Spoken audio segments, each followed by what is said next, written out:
There are no knights in shining armor here, no magical transformations. This is a detailed, honest, and exhausting view from the inside, full of filth, cold, hunger, and humiliation. You will witness how dreams are broken, how laughter fades, how even childhood memories gradually turn into ghosts. This story is not meant to lull you to sleep with gentle lies about the past, but to remind you, behind the glitter of palaces, there was always shadow, and behind the feast, those who were never invited. But before you get comfortable, make sure to like this video, subscribe to the channel, and let me know in the comments which city you're watching from and what time it is for you. I'm really curious to see who has joined us. Now, settle in. We're beginning. You wake up to the feeling of damp straw poking through your thin shift. You never get used to it, no matter how many nights you have spent here. The straw smells faintly of mildew, rotting slowly in the moist air that seeps through the cracks of the ancient stone walls. The darkness never really leaves your chamber. The tiny slit of a window does little more than remind you it is morning again, or at least what passes for morning in this place. Your first sensation is cold. Your second is pain. Your back is knotted, hips sore from yet another night on this lumpy mattress. Somewhere to your left, one of the other girls snores loudly, hacking and grunting in her sleep. The sound echoes in this tiny space, bouncing between the low ceiling and grimy floor. You glance at her, barely able to make out her tangled hair and bony knees poking from beneath a tattered blanket. She is just another one of you, another pawn on this dimly lit board. You do not own much. In fact, you own almost nothing at all. Your possessions are limited to a wooden comb with more missing teeth than present, a threadbare shift, and a faded ribbon you keep hidden beneath your pillow, a relic from before. Even these can vanish at any moment, taken by a careless hand or confiscated by the house mistress for some imagined slight. Sometimes you wonder if the lice in your mattress are the only things truly loyal to you. The smells of the chamber are thick and layered: unwashed bodies, stale sweat, straw, and a persistent sour tang of urine from the bucket in the corner. You wrinkle your nose, but you are used to it now. In the earliest days, the filth made you gag. Now, it is simply part of the background, another unremarkable part of your life. It is still dark enough that you are not sure if you should rise, but the house mistress is an early riser, and she takes delight in catching you sleeping past the proper time. If you are unlucky enough to be found abed after sunrise, she will mete out punishment: more work, less food, a slap to the cheek, or something more creative. You know better than to test her patience. You grope for your shoes, if you can call them that, little more than leather soles with some strings attached. As you pull them on, your toes protest, raw from the last week's work. The stone floor is perpetually damp, and your feet have never really healed from the endless chafing. One by one, the other girls begin to stir. Groans, whispered curses, a nervous laugh from someone in the corner. The youngest, who arrived only weeks ago, tries to straighten her shift and tame her wild hair. You remember being new once.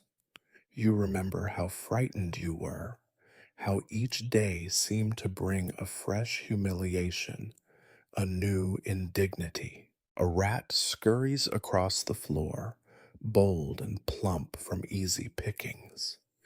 You watch it with something like envy. At least it is free to come and go. You, on the other hand, are trapped by thick doors, stone walls, and debts you never truly owed. You hear the heavy footsteps of the house mistress approaching. She raps on the door with her stick, a sharp, impatient sound that makes everyone jump.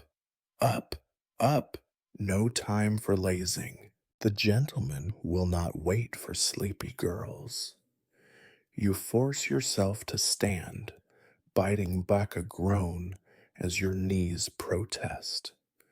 Every joint aches, but you cannot afford to complain. You gather your belongings: comb, shift, ribbon. The comb snags hopelessly in your hair, pulling out more tangles than it smooths. The shift is barely clean, patched over and over again by hands more skilled with needle than with kindness. Still, you do your best, because a poor presentation means no work, and no work means no food. The house mistress unlocks the door, her breath already sour with last night's wine. She looks you all over, eyes narrow, searching for any excuse to single someone out. You keep your gaze low, hands folded, mind blank. If you are lucky, she will pass over you today. If not, well, you have learned to endure worse. With the door flung wide, you shuffle into the corridor, joining the shivering parade of girls making their way to the common room. The air is a little warmer here, but at least it smells slightly less of urine. Somewhere, a cock crows, someone keeps chickens, though you have never tasted an egg since your arrival. You pass the door to the kitchen, from which comes the scent of weak gruel and stale bread. Your stomach growls, reminding you of how little you ate the night before. There is no room for gluttony here. You eat what you are given, and sometimes you are not given much. You find your place at the rough wooden table, flanked by other girls in the same state as you, tired, anxious, resigned. You look around at their faces, trying to see yourself in their eyes, and you realize you cannot remember a time before this life. Maybe it never existed. Maybe you were always meant to be here, just another shadow among many. The day has begun, and so has your role, not quite servant, never a guest, always an object for someone else's pleasure. You wonder, not for the first time, how many more mornings like this you will survive. The answer, of course, is always the same. As many as it takes, water is a luxury. You have been told this so many times that it has become a kind of mantra, a bitter joke among the girls. At least there's water today, someone will say, when the barrel is only half empty, when the buckets are not yet caked with greenish scum. On the mornings when the water runs low or the well is fouled, no one bothers to joke. Everyone just grows quieter, dirtier, and more desperate. You queue in the corridor, shivering in your thin shift, waiting for your turn at the chipped ceramic basin that sits near the kitchen door. It is not really a basin, just a broken chamber pot, pressed into new service after the bottom cracked.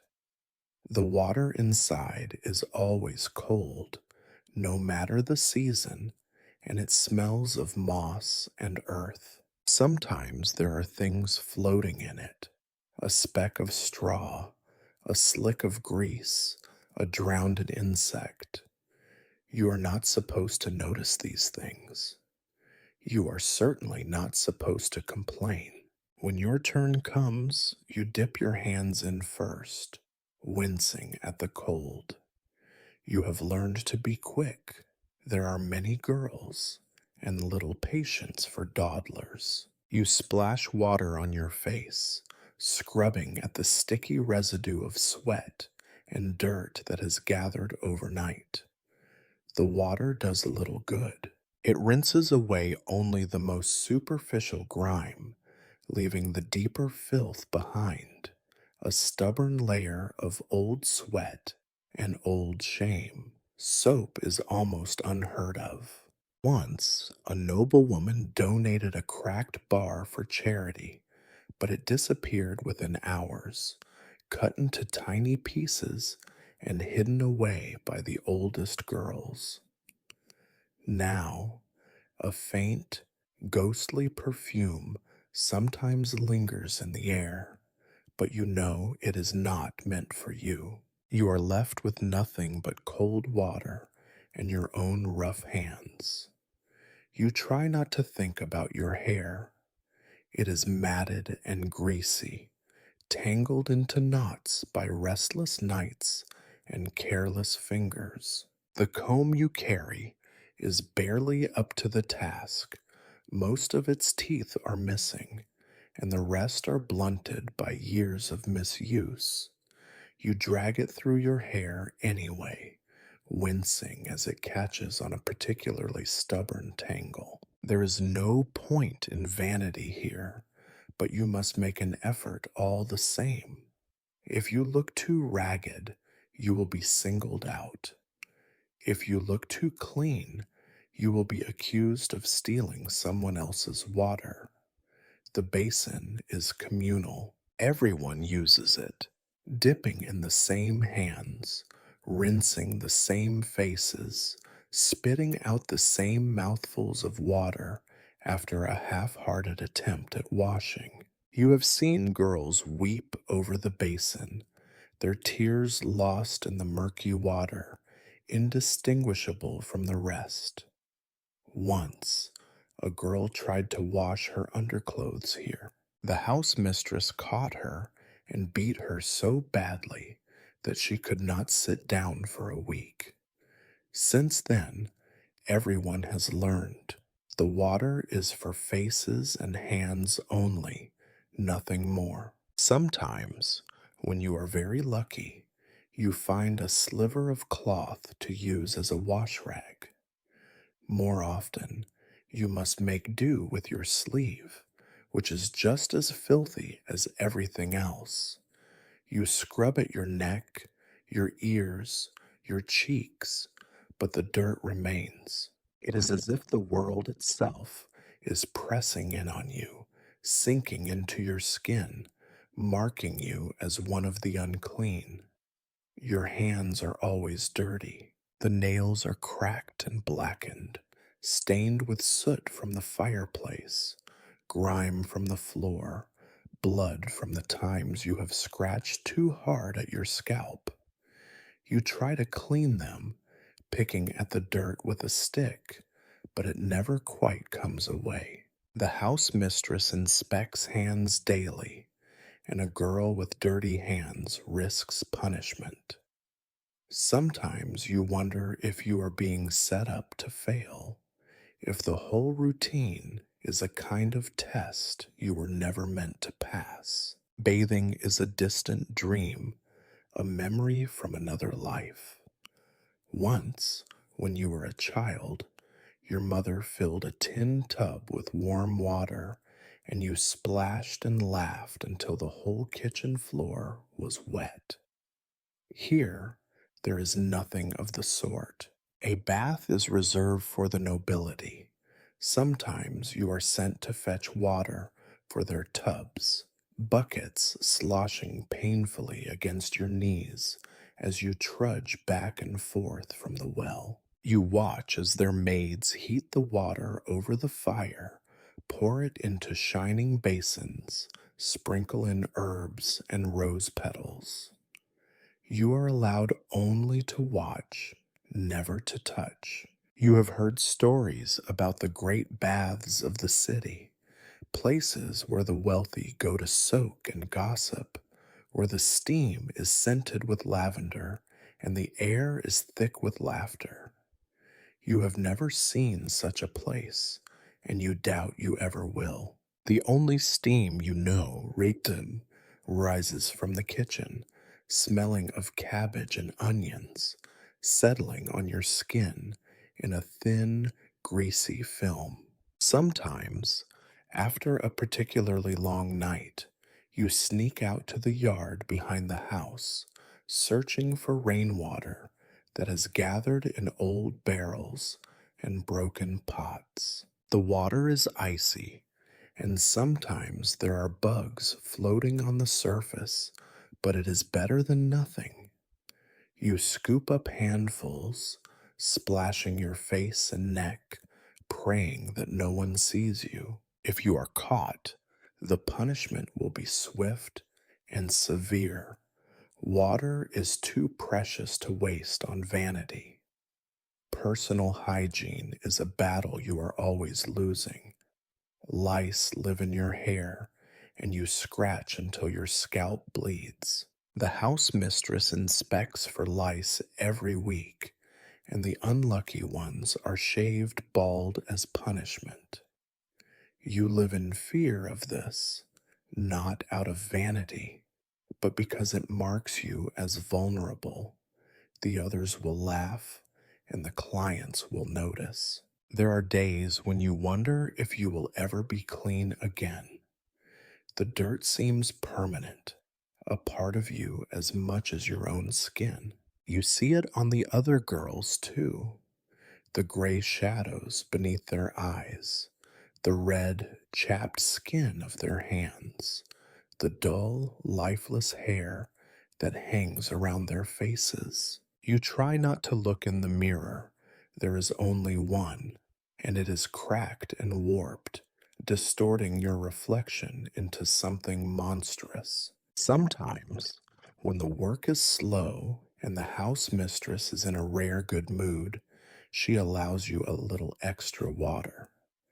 On those days, you savor every drop, washing your arms, your neck, even your feet.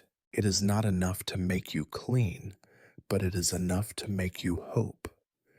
You hear laughter from the kitchen, the clatter of pots and pans. Breakfast will be served soon, and you must be ready. You splash one last handful of water on your face, scrubbing hard, ignoring the sting. You dry your face on your sleeve, feeling the dirt and water mingle together. You know you are not clean. You know you never will be. But you have done what you can. You step away from the basin, letting the next girl take your place. The day has only just begun, and already you are tired. You are always tired. But you are still here, still surviving, still fighting for every drop of water, every scrap of dignity. In a world where water is a luxury, survival is the only thing that matters. You do not look forward to breakfast. No one does, though you have all become experts at pretending otherwise. The idea of breakfast conjures memories of warmth and abundance, thick porridge, honey, warm bread, maybe even an egg on special days. Here, breakfast means only one thing. The day has started, and you must eat whatever is left, if there is anything left at all.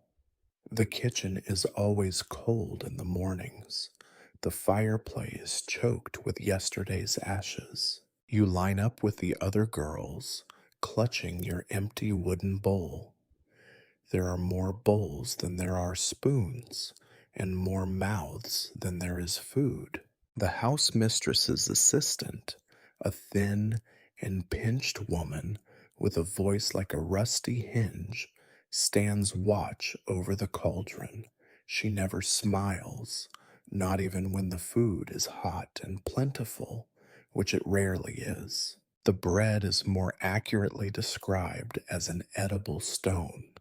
It is hard enough to break a tooth and tastes faintly of mold. Sometimes you wonder how many times the crust has been recycled, soaked in water, and left to dry out again, handed down from table to table, from noble feast to servant, from servant to you. The bread comes in hunks, broken off by hand, and if you are unlucky, you get the piece with the most weevils. You close your eyes and eat anyway, because the alternative is hunger, and there is always more hunger waiting for you.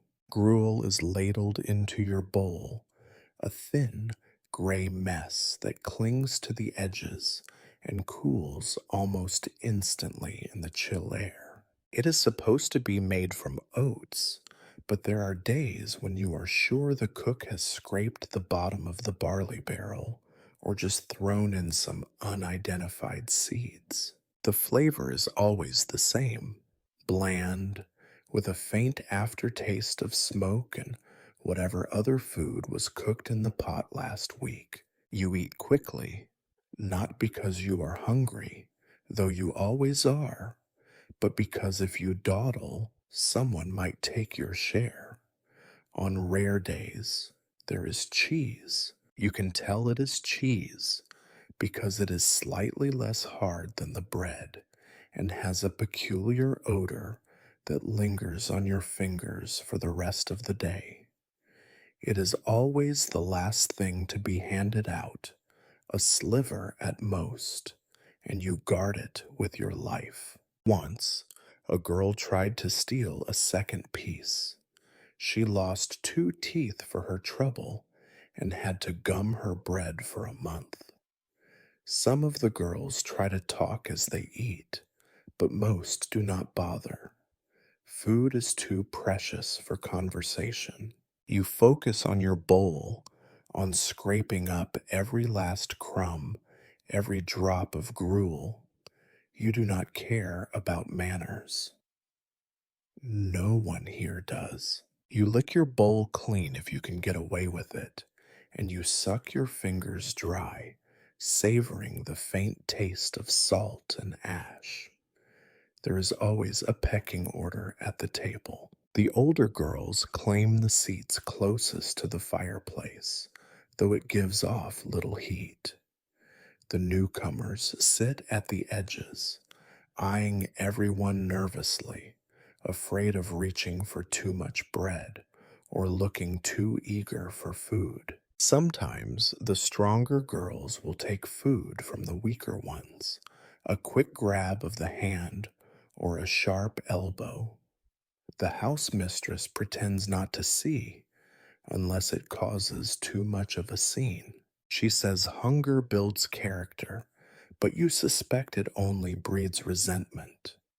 You remember when breakfast was something you looked forward to. Before you came here, your mother would wake before dawn and tend the fire, and you would wake to the smell of bread baking and the sound of her singing softly to herself. Here, the only music is the clatter of bowls and the occasional stifled sob from a girl who is still not used to the hunger. You try not to think about your mother. The memory is too painful, and you cannot afford to show weakness. You learned that lesson quickly. Here, everything is a contest for food, for warmth, for the approval of the house mistress, and the rare kindness of a client. You cannot let yourself be seen as weak. Weakness is an invitation for cruelty, and there is always someone willing to oblige. Some mornings you are lucky and find a crust of bread forgotten beneath the table. It is usually stale and covered in dust, but you eat it anyway. Other days you are not so lucky. You make do with what you are given and try not to think about how little it is.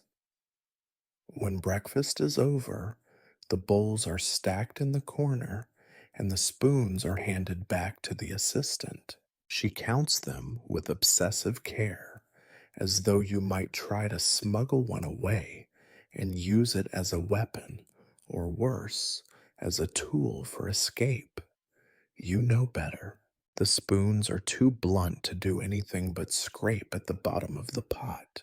An escape is only a fantasy you indulge in on the rare nights when you sleep well. The house mistress enters, her presence immediately filling the room with a heavy silence. She surveys the table, looking for any sign of discontent or trouble.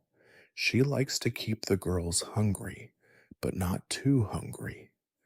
A starving girl is no use to anyone. She doles out the food with just enough generosity to keep you alive and just enough cruelty to remind you who is in charge.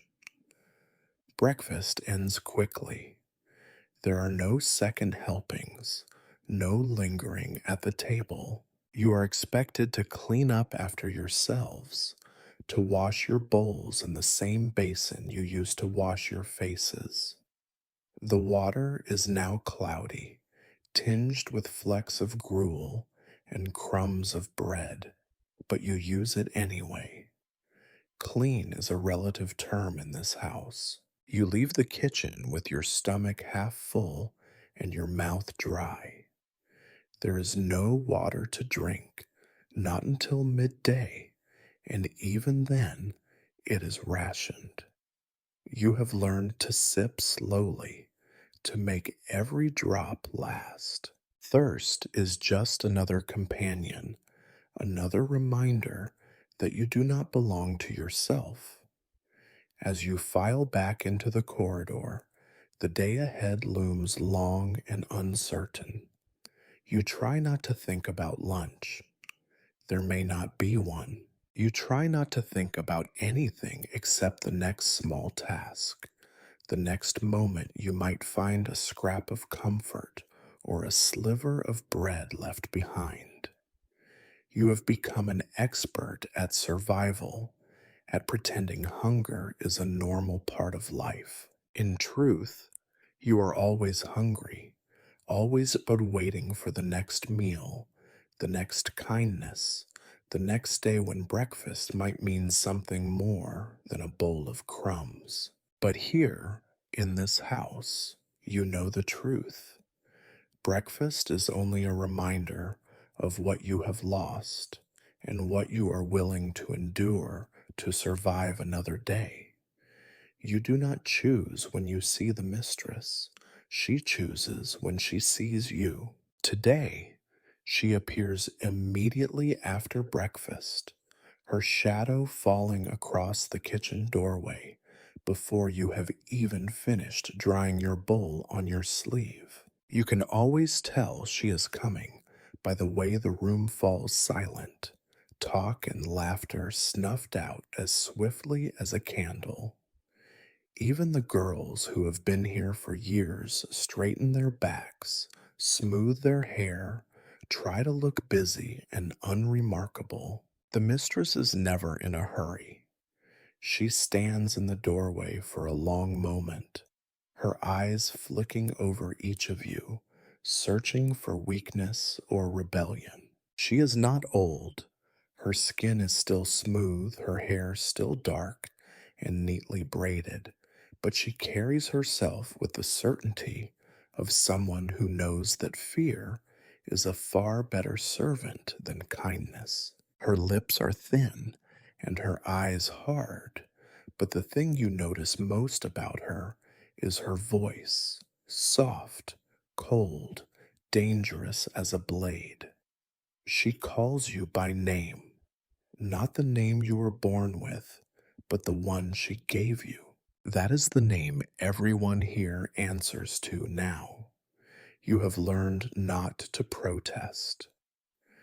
Names are like everything else in this house, easily given, easily taken away, and never truly yours. She gestures for you to come forward.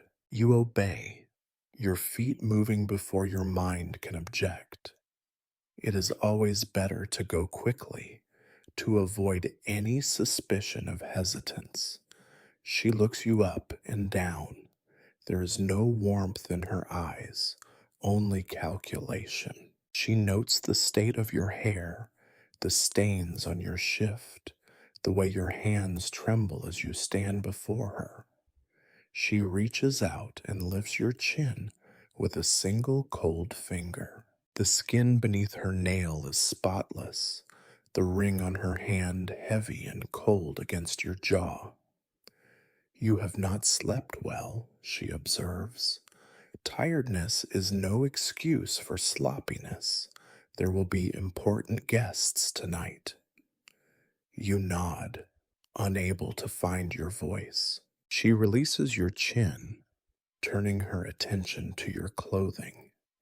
She inspects the patches on your shift, the fraying hem. She pinches the fabric between her fingers, frowns, then lets go as if afraid your poverty might stain her. Find something cleaner, she instructs, as though this is as simple as plucking a new dress from a chest. You will meet with guests this evening, and I will not have you embarrassing this house. She says it quietly, but you hear the threat underneath. Do not fail me, or you will regret it. She moves down the line of girls, repeating the same routine. There is little variation.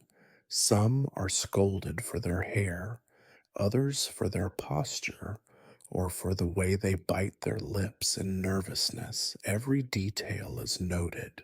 Sometimes she is gentle, almost affectionate, and you hear girls whisper afterward about the time she gave one of them a ribbon or a bite of cheese. These stories are passed around like lucky coins, even though you have never seen them happen yourself. Her attention returns to you. You are to serve in the main hall today, she announces. Do not speak unless spoken to. Do not draw attention to yourself unless I signal, and if anyone complains of you, she does not finish the sentence. She does not have to. You have seen what happens when a girl is singled out for making trouble. You remember your first week here, watching as the mistress punished a girl for spilling wine on a lord's shoe. It was nothing, a simple accident, but the Lord complained, and that was enough. The girl spent 2 days locked in the cellar, and when she returned, she would not speak or meet anyone's eye. She left the house within a fortnight, and no one saw her again. There are other punishments, too, all delivered quietly, always just out of sight of the guests. A missed meal, a night spent outside, extra chores until your hands bleed. You have learned to keep your head down, to do exactly as you are told, to make yourself invisible when trouble is near. The mistress steps back and surveys the line of girls. There are rumors of a visitor from the bishop's household, she says, voice dropping so that only you and the nearest girls can hear. He will expect courtesy. He will expect to be entertained. You will do as you are told. Am I understood? You all nod, and she dismisses you with a wave of her hand, already turning to whisper instructions to her assistant. As you retreat to the corridor, you feel the eyes of the other girls on you. There is always a sense of competition here, of unspoken rivalry. Every girl knows that being chosen to serve the main hall is both an honor and a risk. If you do well, you might get a larger portion of bread or a few copper coins pressed into your hand by a generous guest.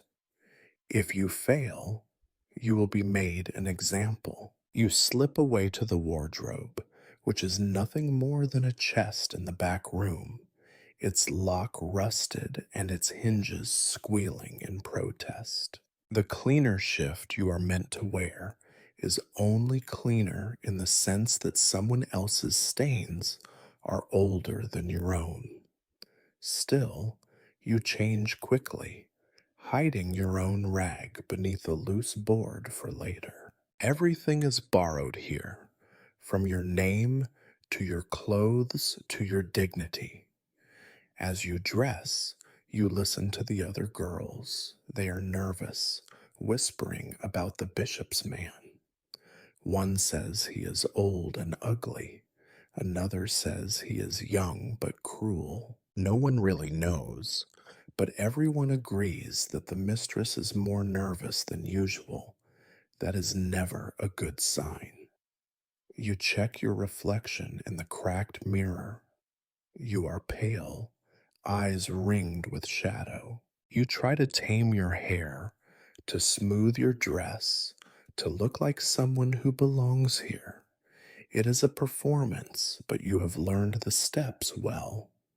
The day stretches before you, a series of small humiliations and calculated risks. You will spend it under the gaze of the mistress, her eyes sharp as needles, waiting for any excuse to remind you who you are. If you are lucky, you will make it through the day unscathed. If you are unlucky, well, you try not to think about that. When you leave the room, the house feels smaller than ever, the walls pressing in around you, the ceiling lower than you remembered. You take your place in the line again, waiting for the next order, the next test, the next chance to disappoint or survive. You remind yourself, keep your head down, do not draw attention, do not speak unless spoken to, and above all, do not give the mistress a reason to remember you, because in this house it is always safer to be forgotten. Getting dressed should be simple for the people you serve, those who drift through these halls in velvet and fur, who toss coins as carelessly as crumbs. Clothes are a daily luxury, a chance to show off color and cut, to signal mood or status with a flick of a sleeve. For you and the others, it is a daily ordeal, a grim exercise in creativity and resignation, equal parts humiliation and farce. Your shift, the one just taken from the splintered chest, is as rough as ever. It scratches at your thighs, pinches under your arms, and gives off the faint, lingering scent of its previous wearer, a sour blend of sweat, ash, and what might be old cheese. You wonder who wore it last. Perhaps Marja, whose skin always seemed to flake away like old parchment, or that nameless girl who vanished after the Lord's last hunting trip. Here, your wardrobe is more communal curse than shared resource. The dress code is clear. You are to look appealing, but not extravagant, clean, but not expensive, humble, but not invisible. These are impossible instructions, made more so by the rags at your disposal. There are three dresses in the chest today. One with a gaping tear under the sleeve, one with a neckline scorched by a candle, and one so stiff with old stains it barely bends. You choose the least offensive, reasoning that a burn is less likely to attract comment than a hole. The act of putting it on is a performance in itself. First, you must wriggle into the dress without splitting a seam, an ordeal requiring breath holding and silent prayers to every saint you can remember. The fabric grates your skin, and you feel the prick of loose straw trapped inside from some previous careless folding. The sleeves are too short for your arms, leaving your wrists exposed and red, but there is no time or needle to alter them. Next comes the lacing, which is never straightforward. The stays are missing half their eyelets, and the remaining ones are frayed. You tug the cord as best you can, drawing the dress tight at the waist, tighter still at the bodice. The idea, you have been told, is to show your shape, such as it is, after weeks of bread crusts and watery gruel. If the cord breaks, you will have to beg for another or make do with a strip torn from the hem. You hope it holds. The house mistress inspects you as you fumble with the laces. She is not kind. She prods at your side, pulls the neckline up and then down, sighs at your crooked seams and your fraying hem. Not like that, she snaps, fingers pinching your shoulder. Do you want the gentleman to think we keep pigs in this house? The irony is lost on her, or perhaps she simply does not care. Once there were ribbons for your hair, but those are long gone, hoarded by the older girls, lost in the rush to look presentable, or simply sold to buy a scrap of meat from the kitchen. Now you make do with a piece of string, or, if you are feeling bold, a twist of coarse thread. You run your comb through your hair, untangling what you can, then gather it into a tight, painful knot at the nape of your neck. Anything to hide the lice bites, anything to look a little less wild. The shoes are a special torment. They live in a heap by the door, a jumble of cracked leather and broken buckles. You sort through the pile, searching for a pair that matches, left and right, at least roughly the same size, though you have long since accepted that comfort is not part of the bargain. The shoes are damp from last night's rain, and you slip your foot inside, feeling the chill seep through your stockings. One of your toes pokes out of a hole. You curl it inwards, hoping no one notices. Stockings, too, are in short supply. Most are little more than tubes of patched linen, held up by knots or, on unlucky days, by sheer will.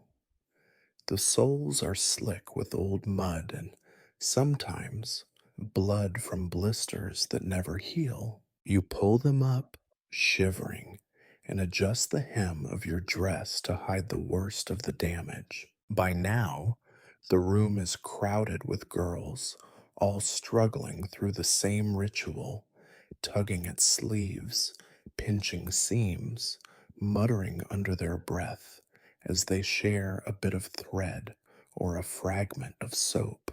The lucky ones claim a moment at the cracked mirror, smoothing eyebrows, rubbing color into pale cheeks with a pinch. You try not to watch as the older girls compare themselves, trading whispers about who the guests will favor tonight, who has fallen from grace, who has managed to snag a bit of rouge from the kitchen maid. There is no privacy here. As you dress, you catch glimpses of bruises, scars, rashes, marks of a life spent in service, a body bartered daily for the comfort of others. You see the hunger in every sharp collarbone, every hollow cheek, every hand that trembles just a bit as it buttons a cuff. You have learned to avert your eyes, to offer a smile or a shrug instead of a question. The final step, if you can call it that, is the inspection. The mistress walks down the line, eyes sharp, hands quick to correct any perceived fault. She tugs a dress straight, slaps a hand away from a pocket, pinches a cheek to test for color. Too pale, she says, and you are sent to rub your cheeks until they burn. Too thin, she scolds, as if you could eat more by wishing. Stand up straight, chin up, smile. You do as you are told. Sometimes, if she is in a generous mood, she hands out small trinkets, a hairpin, a bit of colored thread, a strip of old lace. These gifts are never given freely. They are always a test, a reminder of who controls the little beauty that is allowed in this house. Today, you receive nothing, only a final appraising look and a nod of cold approval. Once the ritual is complete, you are ushered into the corridor to wait.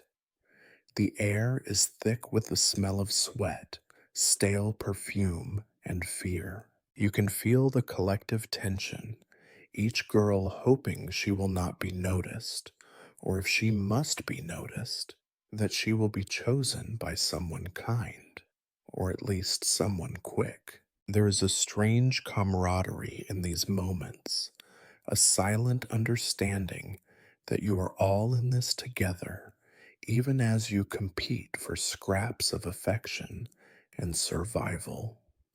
You catch the eye of a girl beside you, and she offers a quick, wry smile. You return it. Neither of you believes in luck, but you pretend anyway. Outside, you can hear the sounds of the house waking, the clatter of dishes in the kitchen, the distant shouts of the stable boys, the laughter of noble children at play. For a moment, you imagine yourself on the other side of the wall, dressed in something soft and clean, a ribbon in your hair, a breakfast of warm bread and honey before you. The thought is almost funny. You stifle a laugh, and the girl beside you stifles one, too. The mistress calls for quiet, and the moment is gone. You square your shoulders, smooth your dress, and prepare to play your part. Getting dressed, you realize, is not about clothes. It is about becoming someone else, someone the house can sell, someone the guests will want, someone who will not make trouble. Your reflection in the cracked mirror is a stranger, but she is the only you this house will allow. You nod to her just once, then turn away. It is time to go to work. You never know who your first client will be. The only certainty is that there will be one. There is no time to prepare, no chance to steel yourself.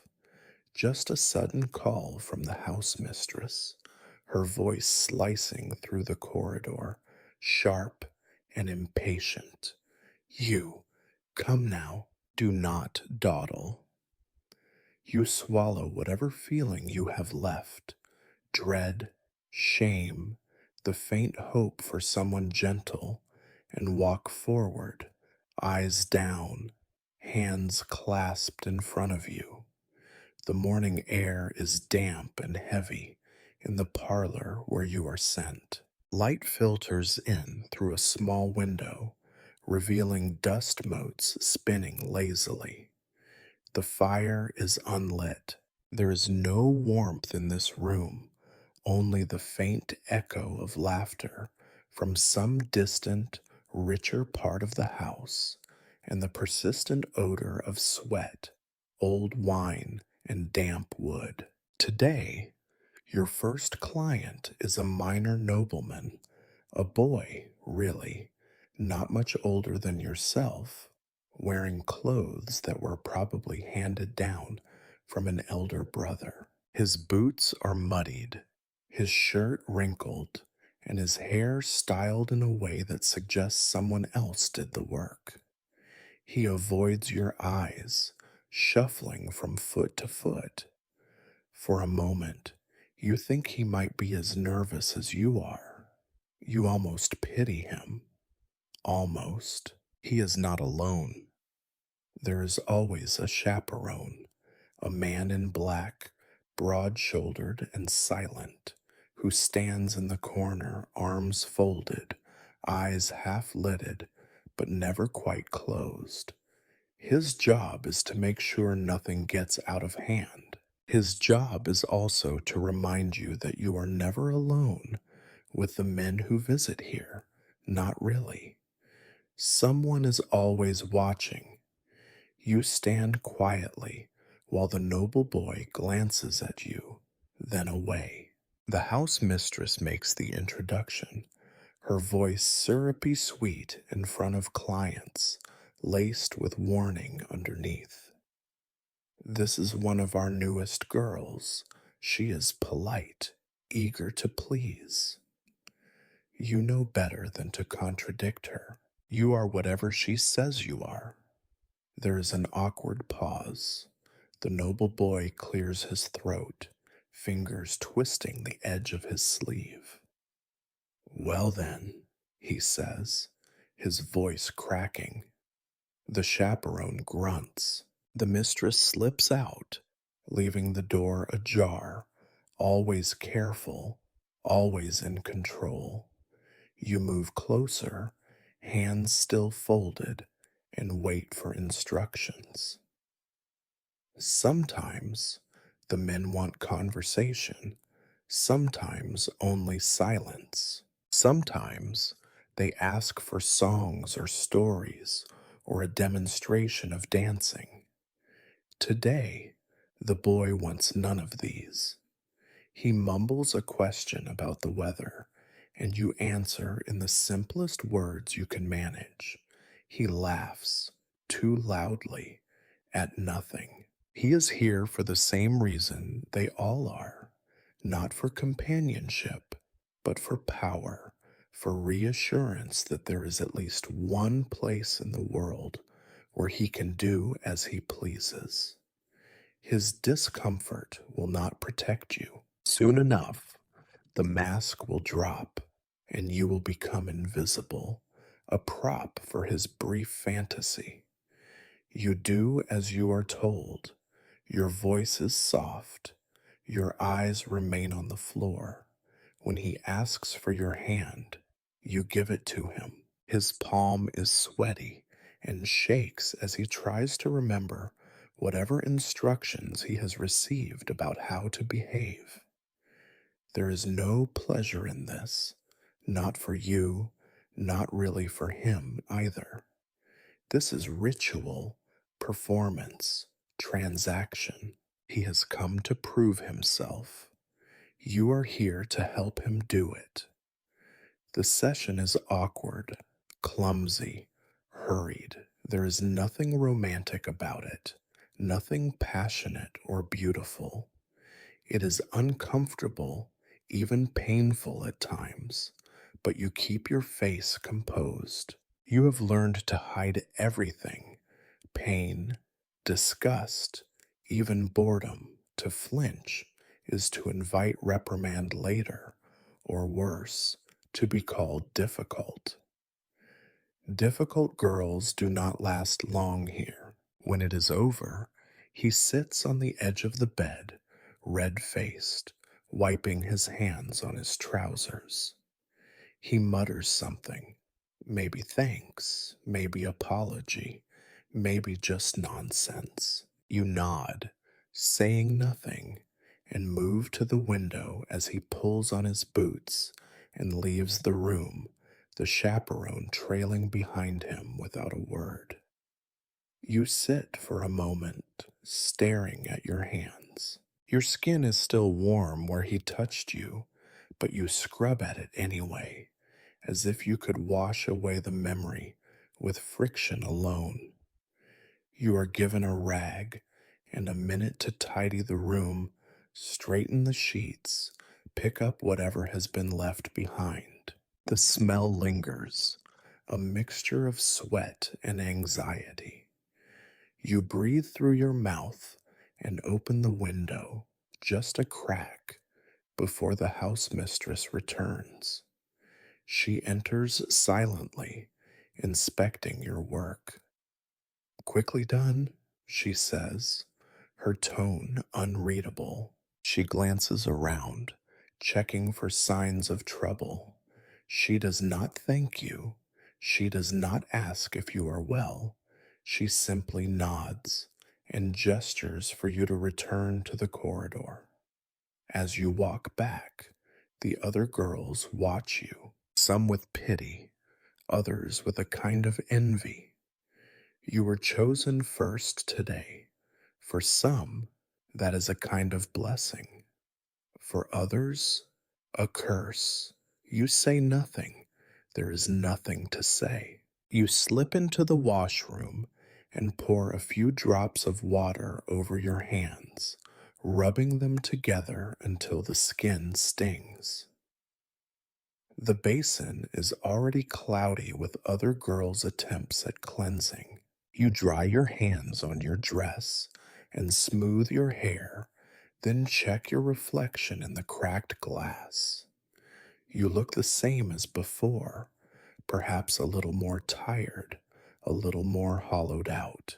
There is no time to linger. There will be other clients, other tasks, other performances. You must be ready for each one. The day is long, and the list is never finished.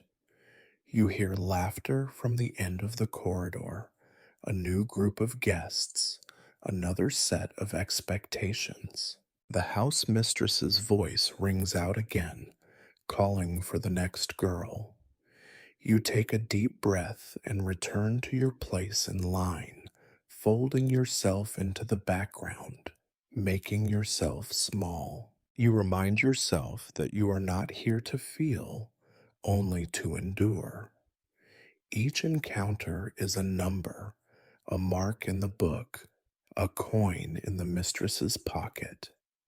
You will survive this, as you have survived the day before, and as you will survive the day after. Your body is not your own.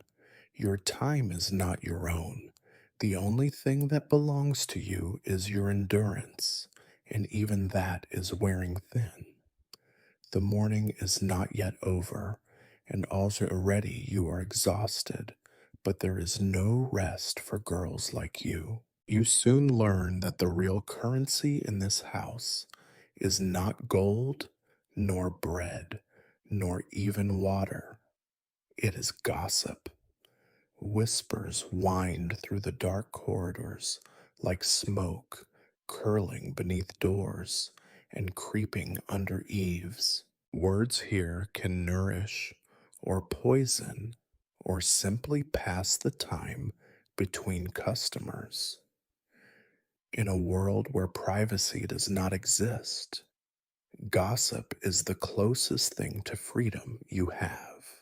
The corridors are narrow and crooked, walls patched with damp stone, and the faded ghosts of old tapestries. Candlelight flickers on the surfaces, never quite bright enough to chase away the gloom. The air is thick with secrets, secrets that cling to the rough stones like moss. It is here, in these twisting passages, that the girls gather whenever they can, A few moments snatched between chores or clients, a brief interlude away from the prying eyes of the house mistress. You learn the rhythm of the day, when it is safe to talk, when to keep silent, whom to trust and whom to fear. Some of the girls are born storytellers, their voices carrying news from upstairs and downstairs, from the kitchens to the stables. Others listen, wide eyed and silent, storing every detail for later.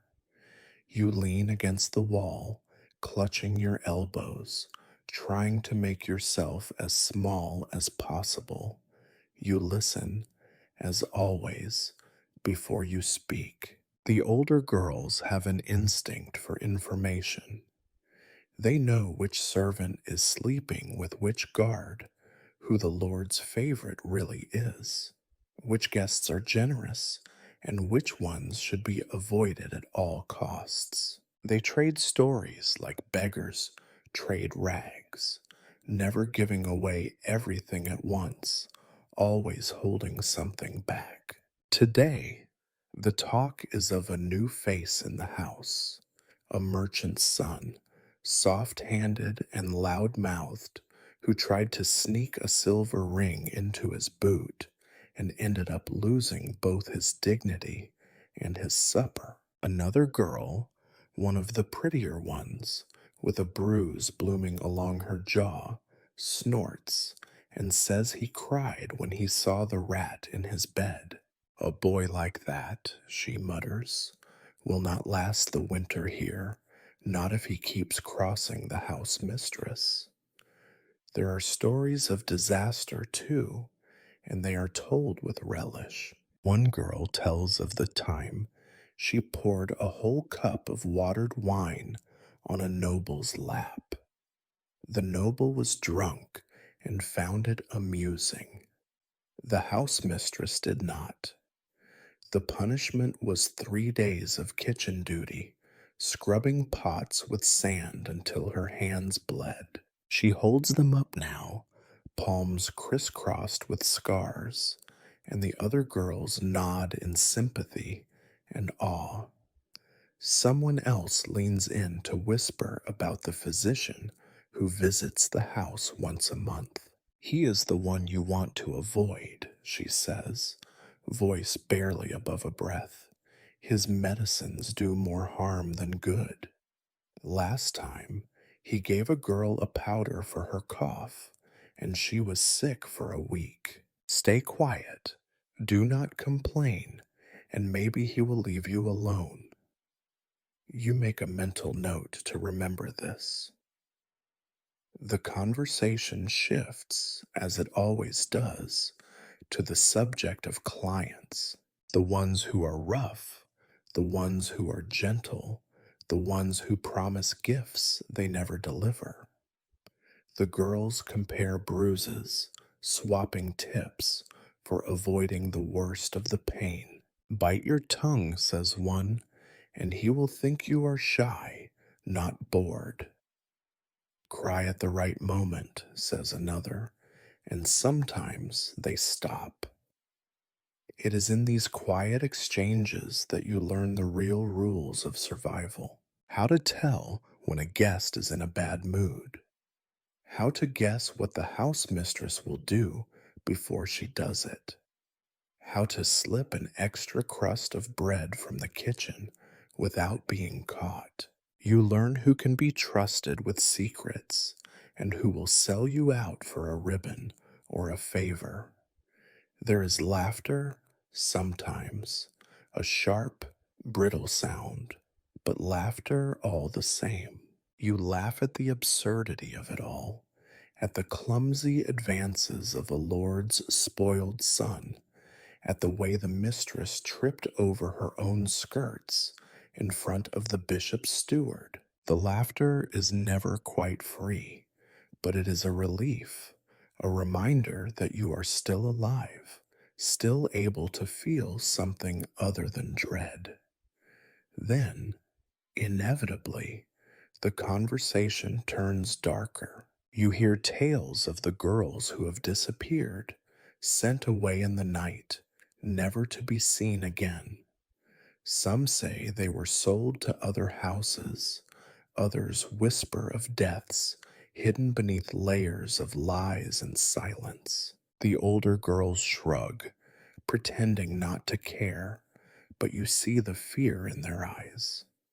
You think of the girls you have known, the ones who have left suddenly, their beds empty in the morning, their names quickly forgotten by those who remain. The house mistress never explains. She simply moves someone else into the empty space, and life continues as before. The uncertainty gnaws at you, makes every day feel precarious, every kindness a risk. A sudden sound, a creak on the stairs, a heavy footstep makes everyone fall silent. You all freeze, holding your breath, until it is clear that the danger has passed. Then the conversation resumes, a little quieter, a little warier. You join in when you can, offering up some small piece of gossip, hoping to buy yourself a place in the circle. Did you hear? You whisper. The cook said the wine shipment is late this week. The master will not be pleased. The others nod, impressed. Information is power, even when it is as trivial as a late delivery. Sometimes the talk turns to dreams of escape, what you would do if you could leave, where you would go, who you would become. The dreams are always vague, always tempered by the knowledge that leaving is not so simple. Still, for a moment, you allow yourself to imagine a different life, a cottage in the countryside, a job as a maid in a gentler house, a world where you are not owned. But the dream never lasts. Reality seeps in, as relentless as the damp in the walls.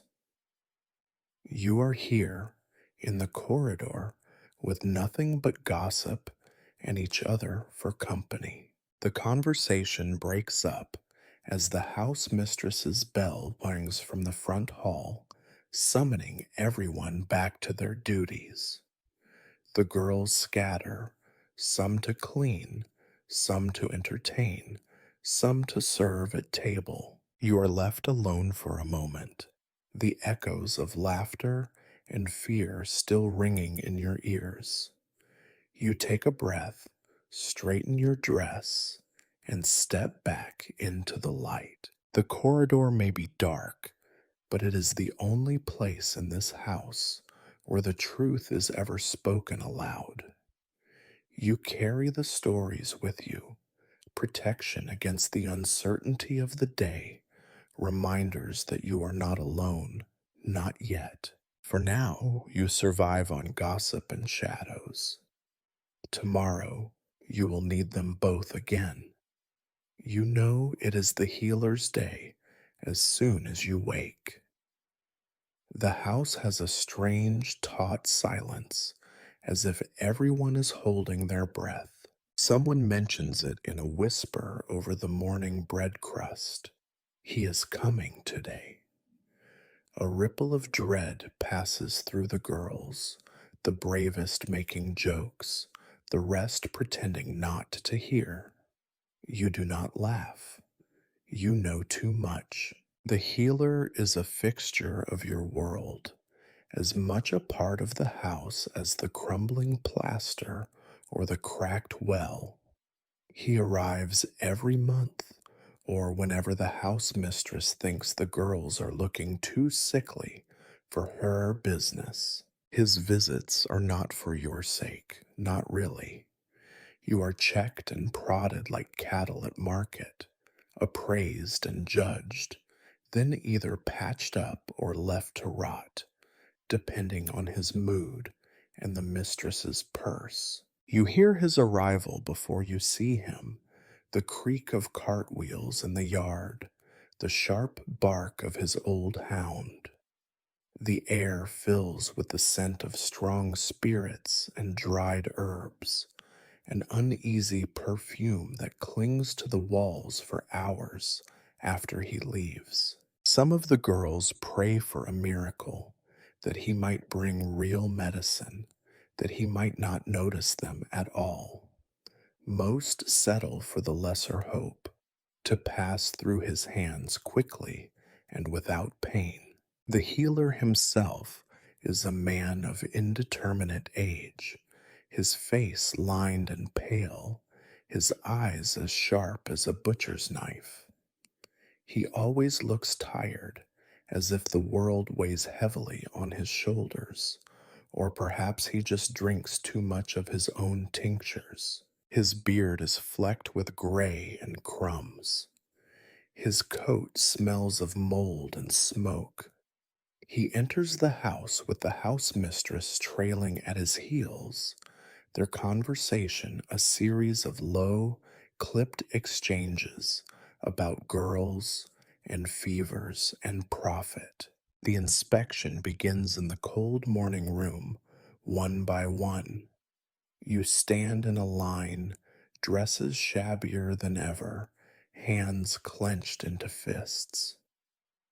The first girl goes in, and the door closes behind her with a sound like the lid of a coffin. You listen for noises, crying, retching, a scolding from the mistress, but the walls are thick and the sounds are muffled. The girl emerges a few minutes later, eyes red, clutching her stomach. The next goes in. Your turn comes quickly. You step into the cold, sunless room, your heart beating in your throat.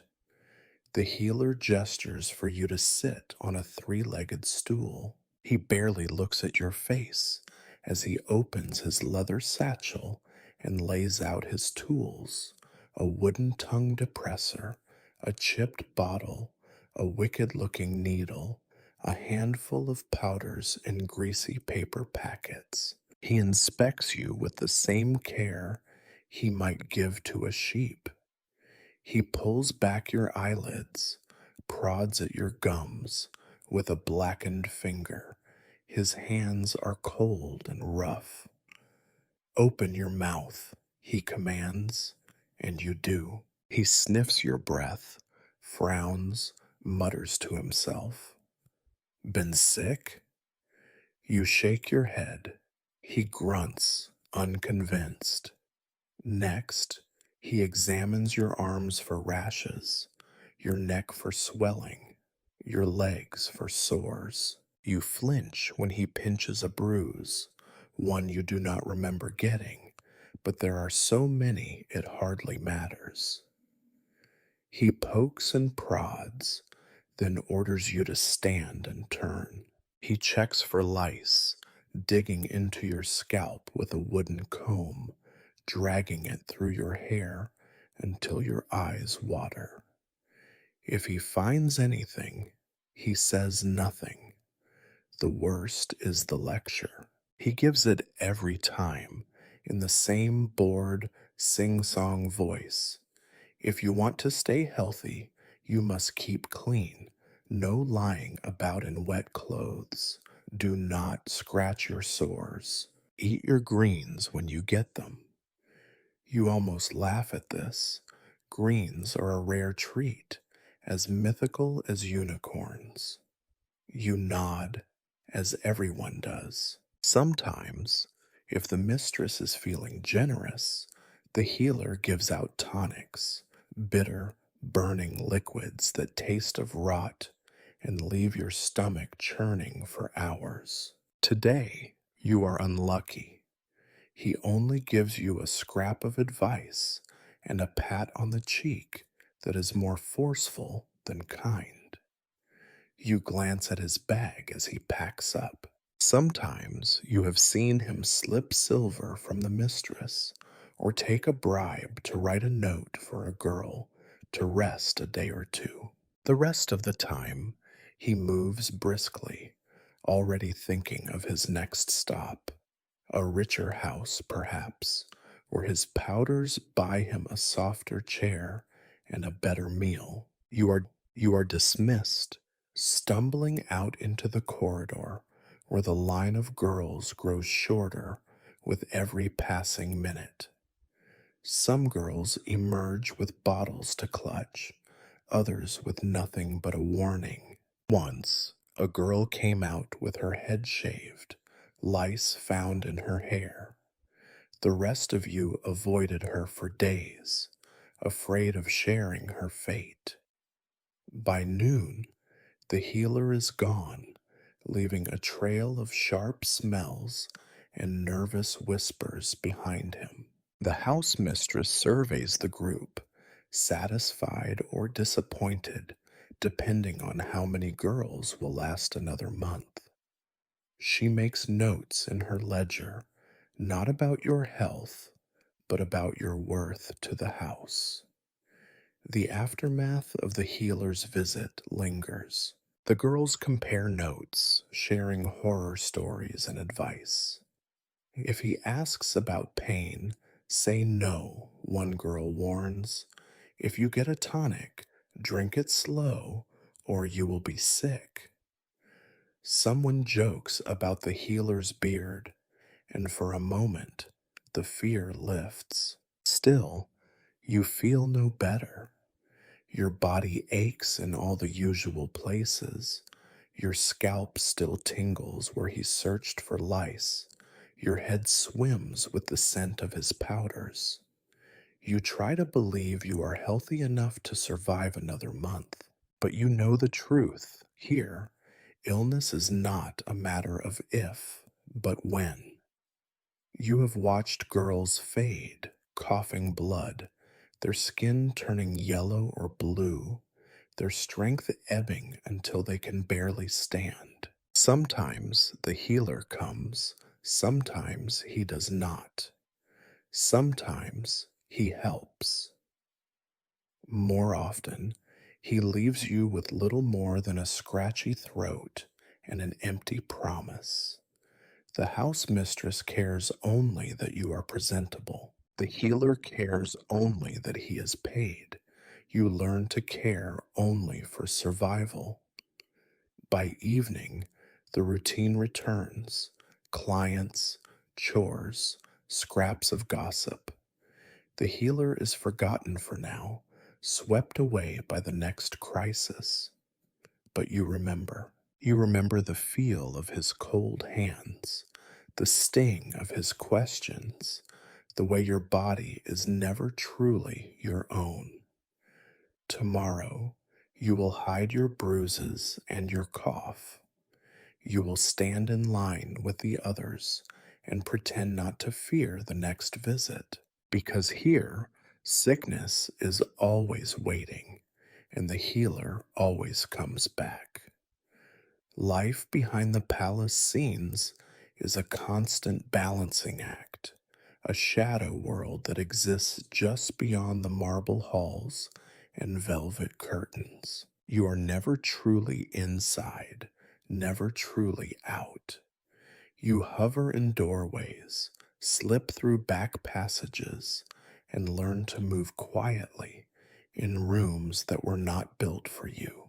The palace is a world of walls within walls, secrets layered beneath gold and grime, and you are a ghost that flits through them, barely acknowledged. Your mornings begin in the servants' quarters, a warren of cold stone rooms stacked with straw mattresses and battered chests. From here, you and the others are dispatched to every corner of the house, sometimes as cleaners, sometimes as messengers, sometimes as the entertainment for noblemen too bored or drunk to care about the difference. You are expected to know your place, to speak only when spoken to anticipate needs without being told.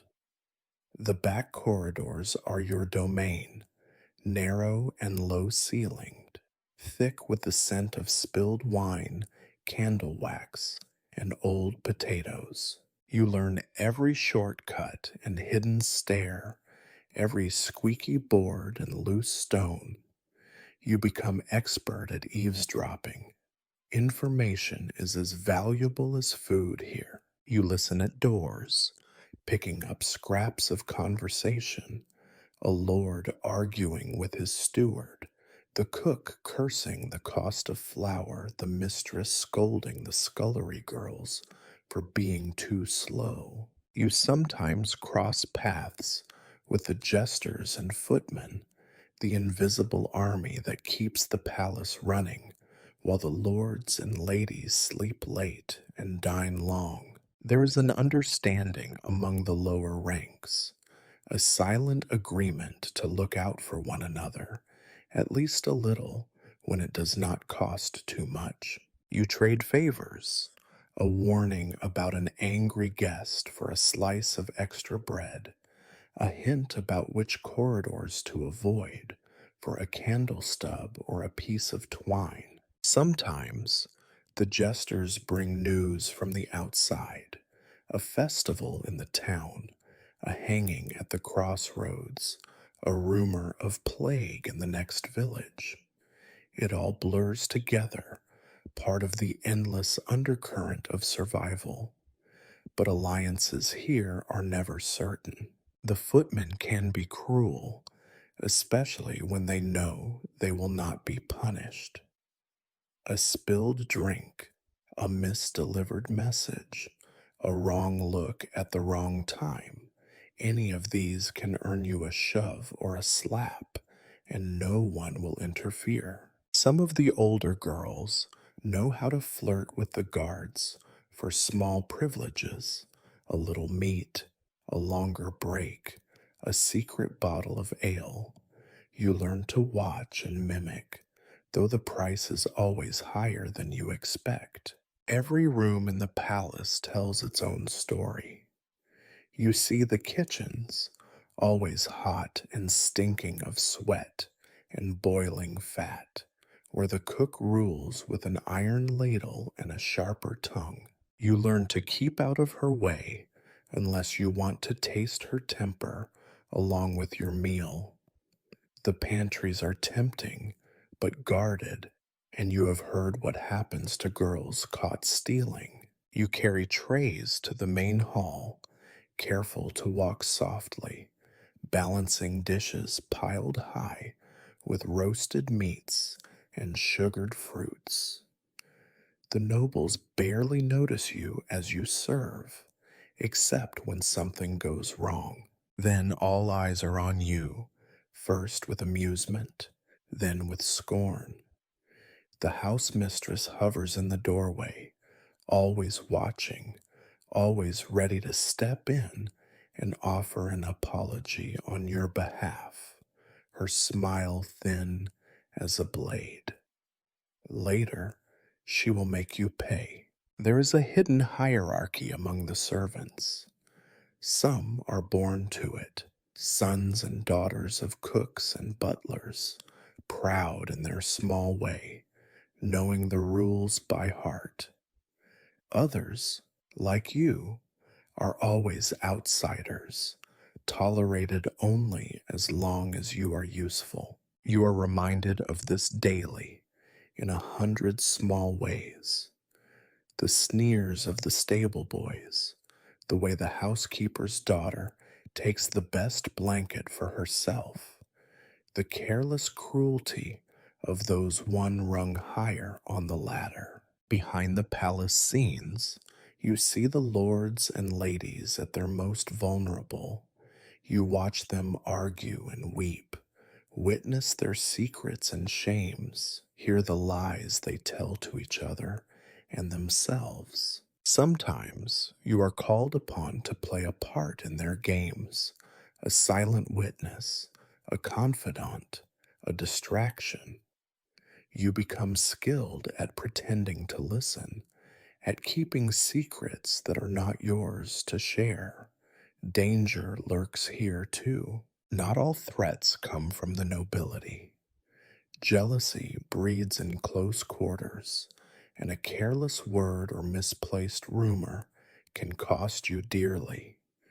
Girls are quick to turn on each other, especially when food is short or the mistress is angry. You keep your own counsel, trust little, and try to stay invisible whenever possible. Yet there are moments of odd beauty, a snatch of music drifting from the great hall, the glint of sunlight on polished stone, the laughter of a kitchen maid as she steals a taste of honey from a jar. These moments remind you that life exists here, even if it is not your life. You see more than you are meant to see. You know which lord keeps a mistress, which lady drinks too much, which servant is stealing scraps from the larder. You know which guards can be bribed, which guests prefer their entertainment rough, which doors are never to be opened after dark.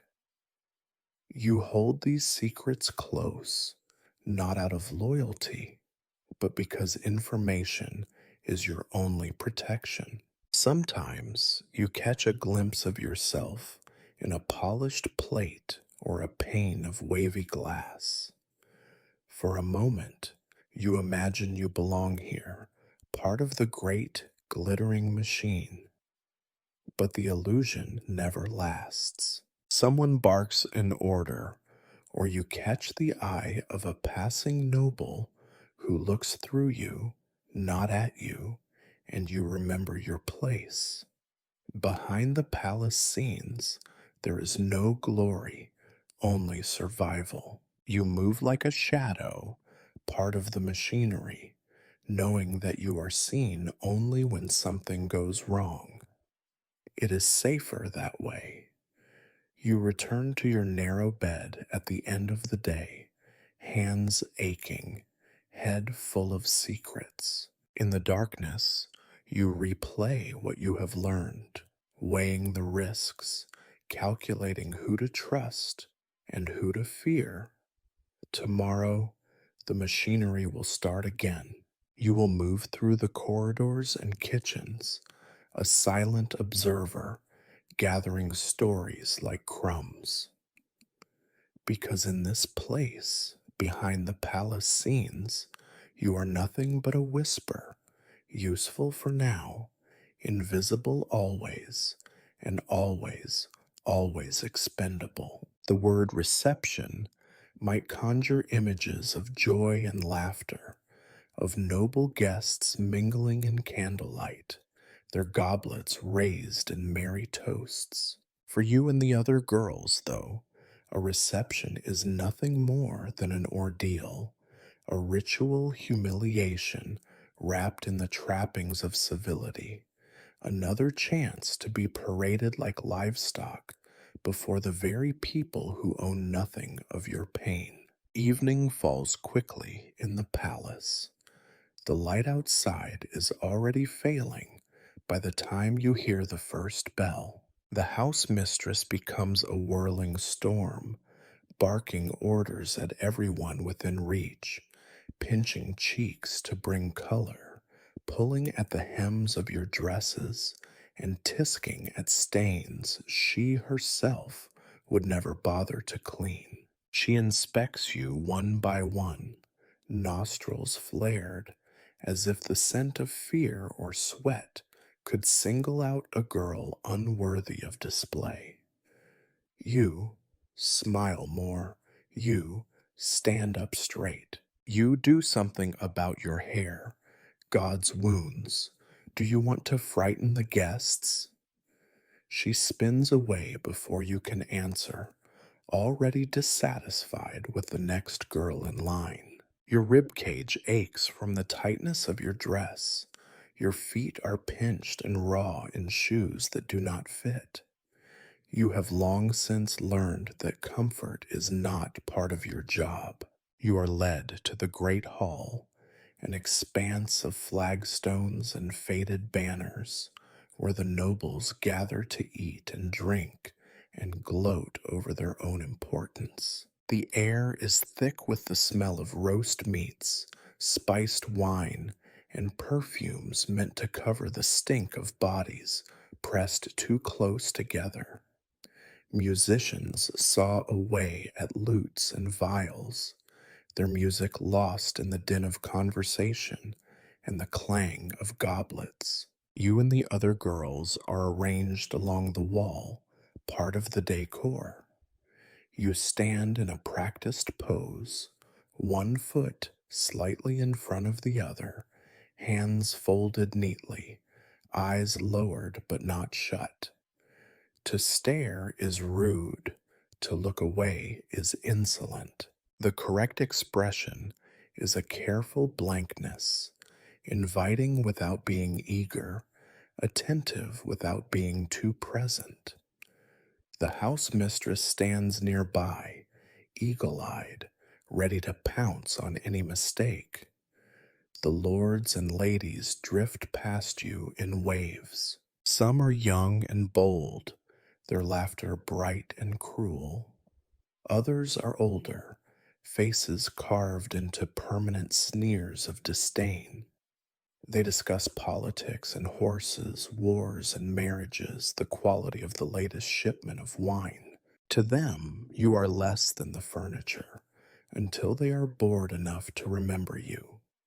Sometimes a guest will single you out for amusement, a sly comment about your dress, a cruel joke about your height or your accent. You smile and laugh when expected, your cheeks burning, your fingers digging into your palms until the pain is all you can feel. You cannot protest. The house mistress hovers, a living warning. Food is abundant at these receptions, but not for you. Your stomach growls as the servants pass by with trays of dripping roast, platters of honeyed fruit, wheels of cheese as big as your head. Now and then, a sympathetic kitchen boy will slip you a crumb, but more often you watch the leftovers vanish into the greedy hands of the noble guests. Hunger is your companion, sharper at these events than at any other time. The wine flows freely. The nobles drink and grow louder, their laughter harder, and their games crueler.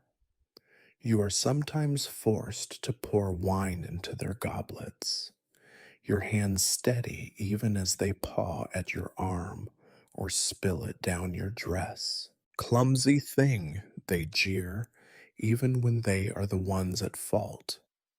Apologies are expected from you, never from them. As the evening deepens, the games begin. A lord might demand a song, and you sing if you know the words, even if your voice is hoarse from the chill or from crying the night before. If you refuse, the house mistress will ensure you regret it. Other times, a guest will want to dance, and you must whirl around the floor, your feet aching, pretending that this is pleasure and not punishment. Some guests whisper lewd suggestions. Some do not bother to whisper at all. You have learned to smile and deflect when you can, to submit when you cannot. Your dignity is a currency long spent. There are wagers, too, bets made on which girl will last the longest, which will cry first, which will draw the eye of the wealthiest guest. You are always aware of being watched, measured, weighed. Occasionally, a guest takes pity and slips you a coin or a scrap of lace. You are grateful, but never too grateful. To attract notice is to invite envy or suspicion. You hide your small treasures deep in your dress, saving them for the inevitable rainy day. As the night wears on, the laughter grows ragged, the games more dangerous. A spilled goblet can become an excuse for punishment. A poorly timed glance can earn you a slap. You move carefully, always aware of the house mistress's eyes and the shifting moods of the nobles. You are meant to be both invisible and enticing, a contradiction you have mastered only by numbing yourself to everything around you. The younger girls sometimes break down, tears, trembling, desperate pleas for mercy. You do your best to comfort them, quietly, with a touch or a whispered word, but you know that no comfort lasts long here. The house mistress is quick to separate the weak from the rest. She cannot afford sentimentality in her business. There are moments of respite, brief and bitter. A quiet song, a shared joke with the musicians, a flash of kindness from a servant who remembers you from before. These moments are rare and precious, quickly overshadowed by the reality of your situation. When the reception finally ends, you are herded out of the hall, your legs shaky, your head spinning from hunger and exhaustion and the press of too many bodies. You are allowed to eat only what is left: cold scraps, bones already gnawed clean, fruit bruised beyond recognition. Even this is a feast compared to some days. The house mistress makes a final inspection, her gaze lingering on those who stumbled or failed to file, her ledger always ready to note a new infraction. You trudge back to your quarters, dress stained, feet blistered, mind numb. You collapse onto your straw mattress, too tired even to weep. You know that tomorrow will bring another reception, another parade, another night of forced laughter and empty stomachs. You steel yourself for it, the way you always do, by closing your eyes and pretending you are somewhere else, somewhere warm, somewhere safe, somewhere you are not for sale. But when you open your eyes, you are still here. The echo of laughter and cruelty still rings in your ears. The candles gutter out, the hall grows silent, and you are left with nothing but the promise that in this place, every evening is a reception, and every reception is a test. You are always one mistake away from failing. If there is one constant in these endless evenings, it is the music. Music is supposed to lift the spirit, to mask the hard edges of stone and cold with a layer of beauty. Here, it is just another part of the performance, a cheerful lie that fills the spaces between cruelty. The musicians take their places by the fire or on a dais in the corner, instruments shining dully in the shifting candlelight. Their faces are blank, eyes fixed on their strings and pipes, their hands steady from years of practice and necessity. You, along with the other girls, become living scenery, part of the background, as much as the tapestries or the flickering torches. The guests demand dancing as proof that their world is not only rich, but vibrant, that the heavy food, the sticky wine, and the endless games are not just a mask for their own emptiness. You are proof that their coin can buy even joy, even youth, even the illusion of life. The musicians begin with a slow, stately pavane, the sort of dance that requires you to glide rather than step, to bow and curtsy with just the right blend of humility and charm. You have learned the pattern so well you could do it in your sleep, and often you do, as your mind drifts off while your body moves, automatic and obedient. The floor is cold stone, and your feet ache with every shift of weight. If you stumble, there will be laughter. If you refuse, there will be worse. The Lord's watch, amused, judging the sharpness of your movements, the way you hold your chin.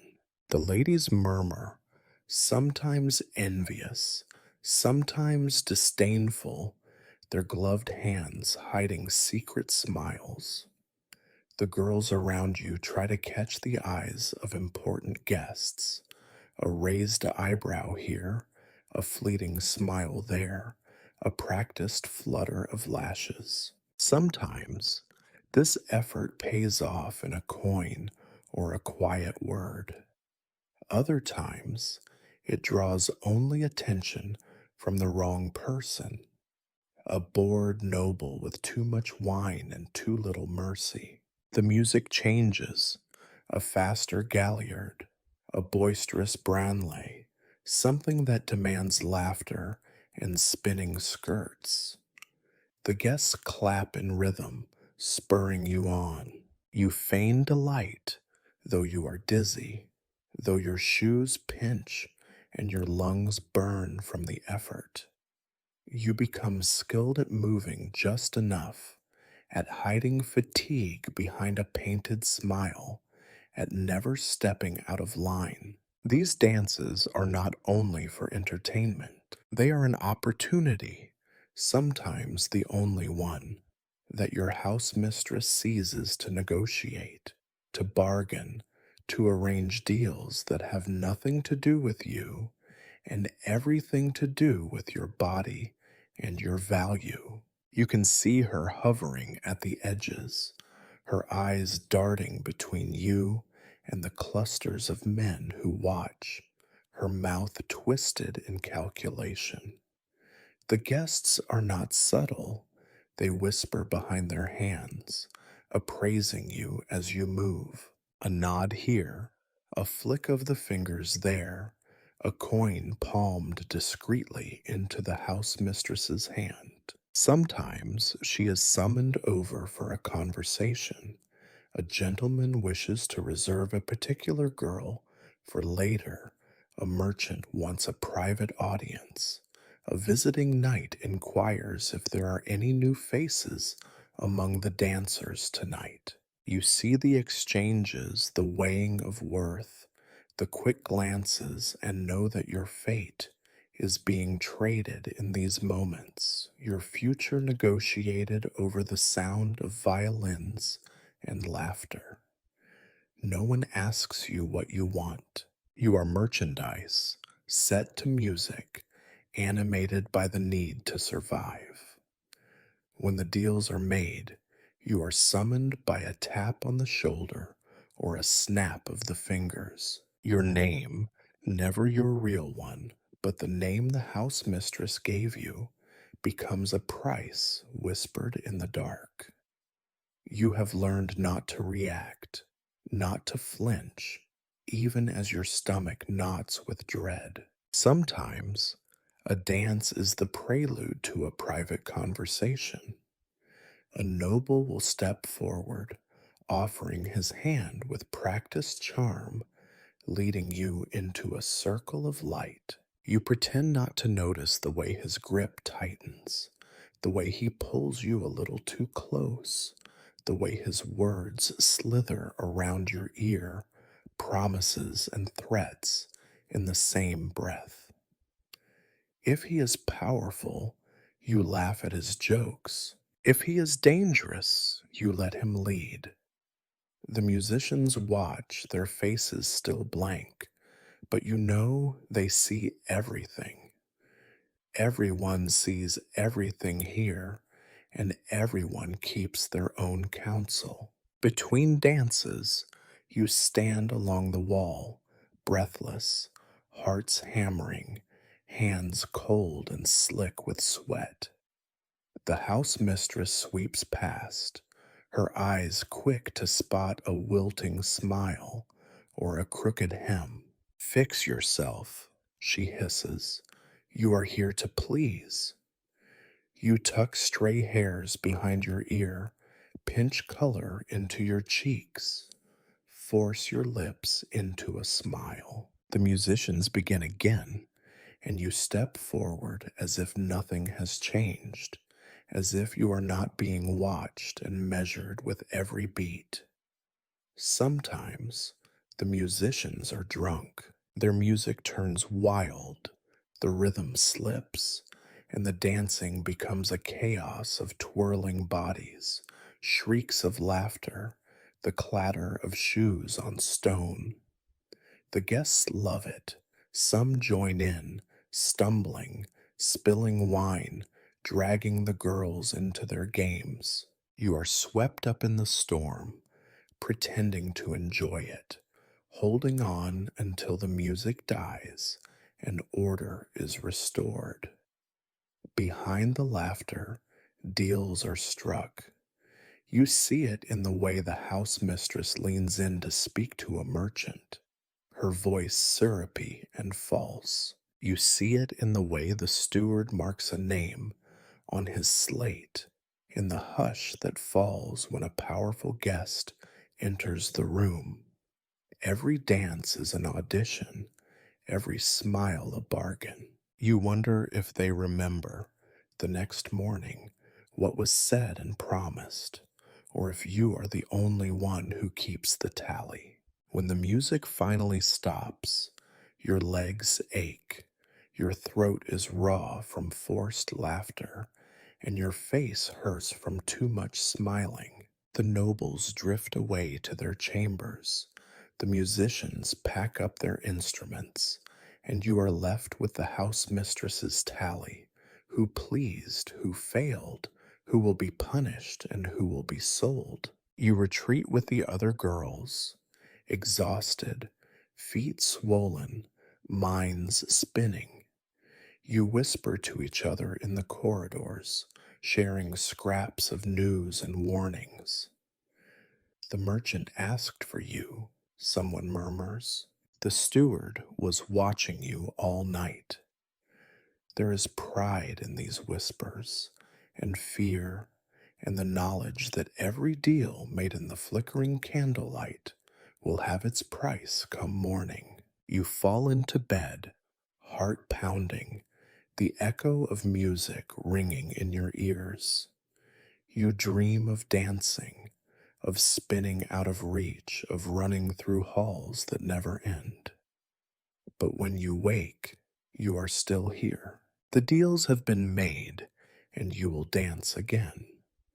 Because here, you are never more than background to a bargain, set to music, lit by candlelight, your value counted out in coin and whispered words. If the palace by day is all sharp eyes and stiff rituals, then by night it softens into something more dangerous, a labyrinth of secrets and whispered deals, where every shadow hides a plot and every silence could be the start of someone's downfall. You discover quickly that there is no such thing as privacy here, and yet there are always private conversations, the kind that happen behind half-closed doors, in curtained alcoves, at the foot of winding staircases where the moonlight never reaches. You are not meant to hear these talks.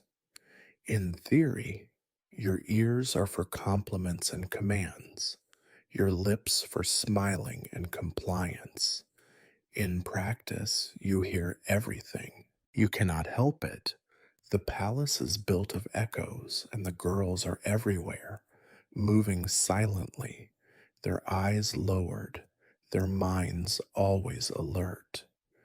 The very people who treat you as invisible forget that you are always present. You learn to walk quietly, to pause just outside a door before entering, to feign ignorance when someone mentions a name you overheard in a hissed conversation the night before. Sometimes you become the message bearer for secrets so tangled you cannot imagine how anyone keeps track of who owes what to whom.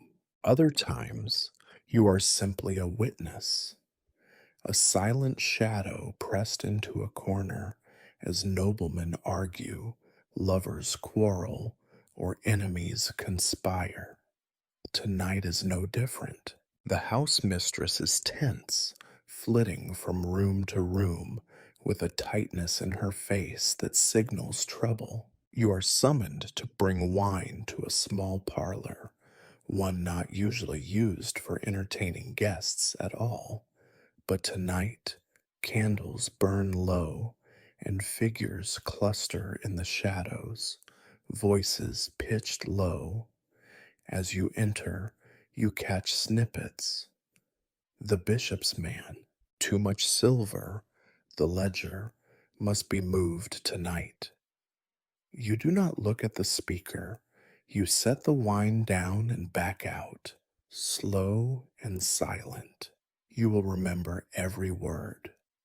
Later, you pass a group of servants whispering urgently in the back stairwell. One of the older footmen is waving his arms, red faced. It is not safe, he mutters, not with the steward sniffing about. Last week they found the stable boy's knife in the well. The others shush him, but you have already stored the information away.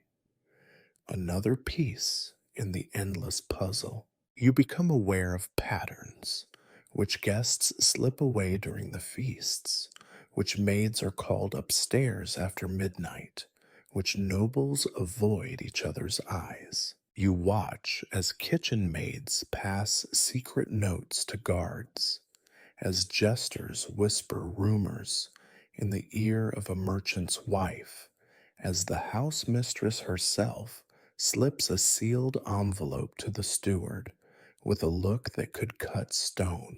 Sometimes you are caught in the middle, forced to act as a courier or a lookout for affairs that have nothing to do with you.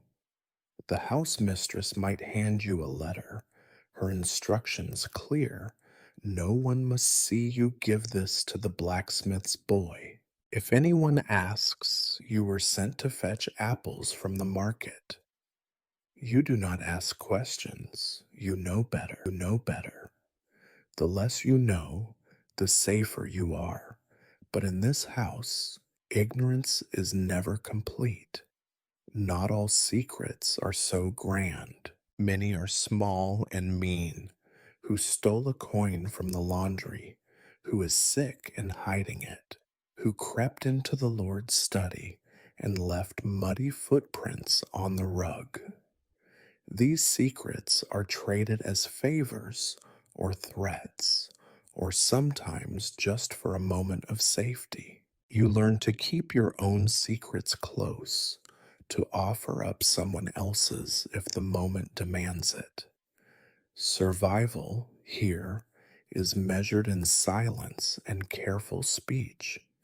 You witness worse things too. Once you stumble upon two men arguing in the shadows near the kitchens.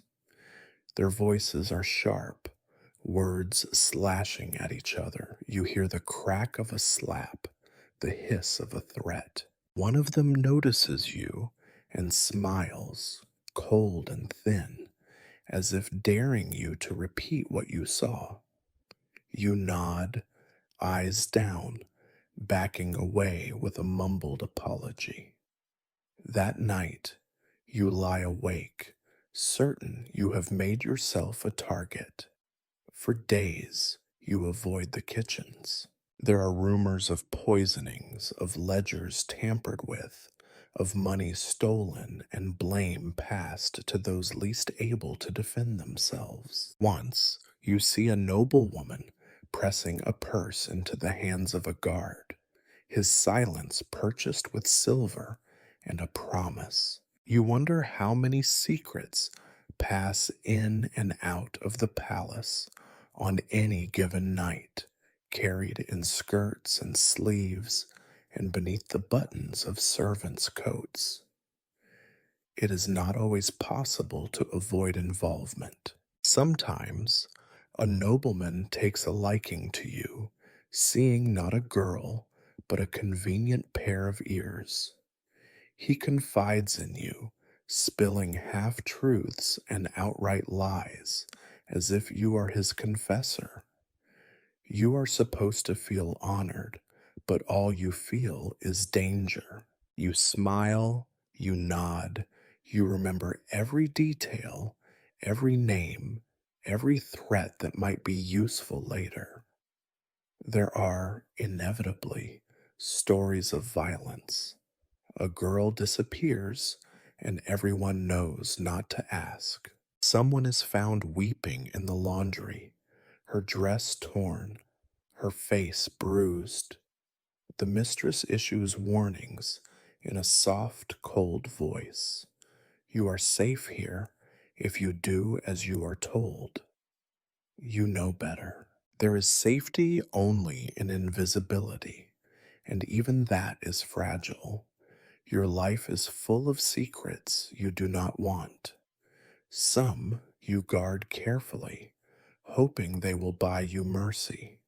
Some you bury deep, pretending you never heard them at all. And some, the most dangerous, are the ones you carry for others, never knowing when they might be used against you. The palace itself seems to conspire in the intrigue. Doors creak open at odd moments. Shadows flicker along the corridors. You see reflections in polished silver and wonder if someone is always watching from behind the curtain, noting who comes and goes, who whispers, and who listens. You move softly, always listening, always pretending you have heard nothing. At night, when you finally return to your bed, you replay the conversations in your mind, piecing together the web of alliances and betrayals. You realize, with a kind of grim amusement, that you have become indispensable in your own way. You know where the bodies are buried, sometimes quite literally. You know who will pay for silence and who will punish you for speaking. You never wanted this power. It is as much a curse as a blessing, and you are careful with it, careful as with a knife in the dark. Sometimes you wonder how many girls, before you have walked this same path, carrying secrets like stones in their pockets, sinking a little more every day. You close your eyes and wish for sleep, for silence, for just one night without intrigue. But even your dreams are full of whispered plots, of shadows that reach for you, of voices that call your name in the dark. Here, everyone is a conspirator, and every girl is a witness, and you, always listening, are never truly safe. The palace is never quiet, but illness brings a different kind of hush. Not the pleasant silence of peace, but the heavy, waiting stillness that clings to the air like a wet sheet. When sickness moves through the halls, everyone pretends it is not happening, even as the coughs grow louder, even as the girls disappear one by one from their beds. No one wants to speak about it directly. To name the sickness is to give it power, to admit how easily it moves from bed to bed, from mouth to mouth, from servant to noble and back again. There are always new rumors. It is just the cold from the river. The stew was off. It is nothing. She is only tired. But you know what it looks like. You see the shivering in the early morning, the red cheeks and cracked lips, the way girls try to hide the stains on their handkerchiefs. You have your own tricks, Old village remedies, passed down from mothers and aunts, whispered between girls late at night. Onion poultices, garlic tucked under the pillow, water boiled with vinegar and drunk with a prayer. Sometimes it helps. Most times it does not. The house mistress hates sickness. It is bad for business and worse for her reputation. If a guest so much as sneezes, she glares as if you have insulted her personally. Keep away from the guests, she snaps. No one wants to pay for a night with a ghost. She means sick girls, but you cannot help thinking it is true for all of you. When the fever first comes, you hide it. No one volunteers to be the first to admit to chills or aches or that strange metallic taste at the back of your throat.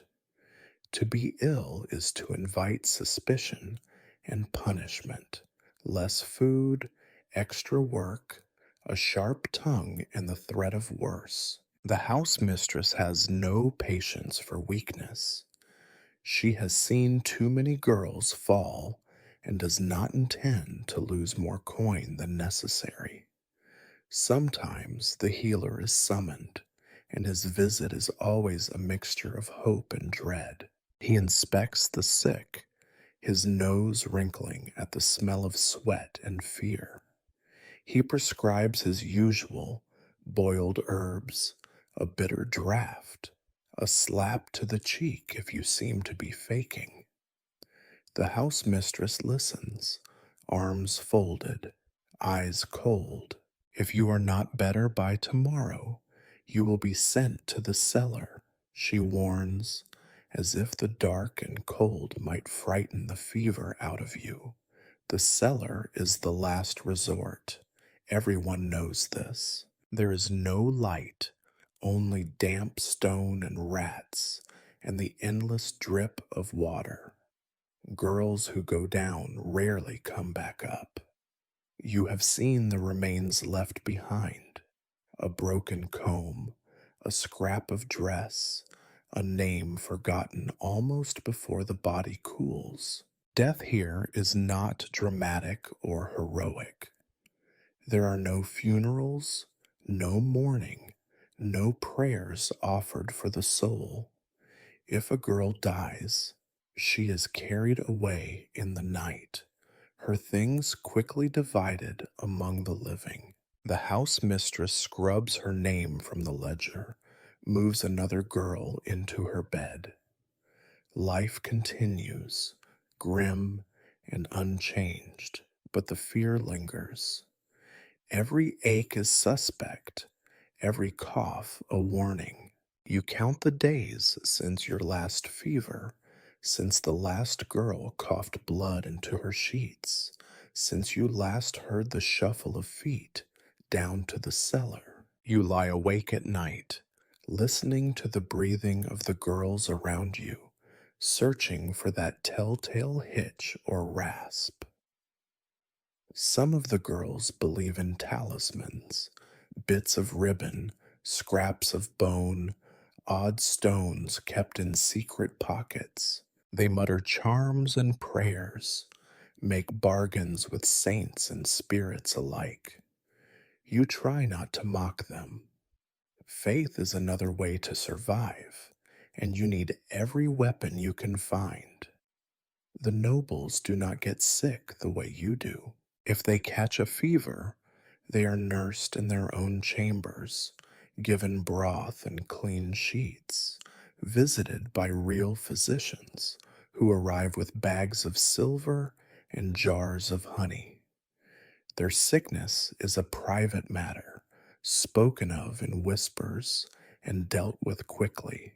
If a servant falls ill, she is a threat, a reminder that death does not respect walls or titles.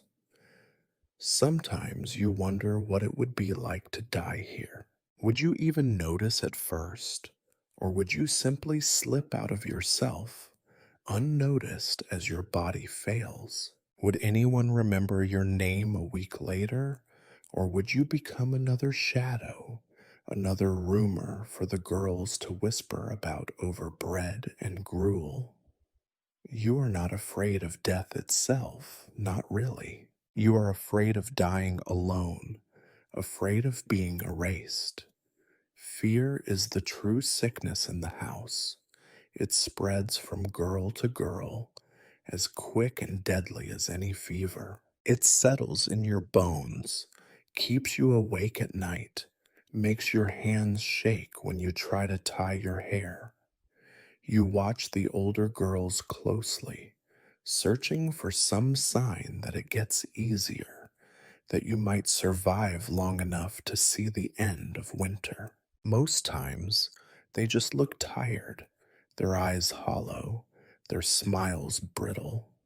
There are moments when you almost hope for sickness to take you, anything to escape the grinding routine, the endless parade of guests and punishments and petty humiliations.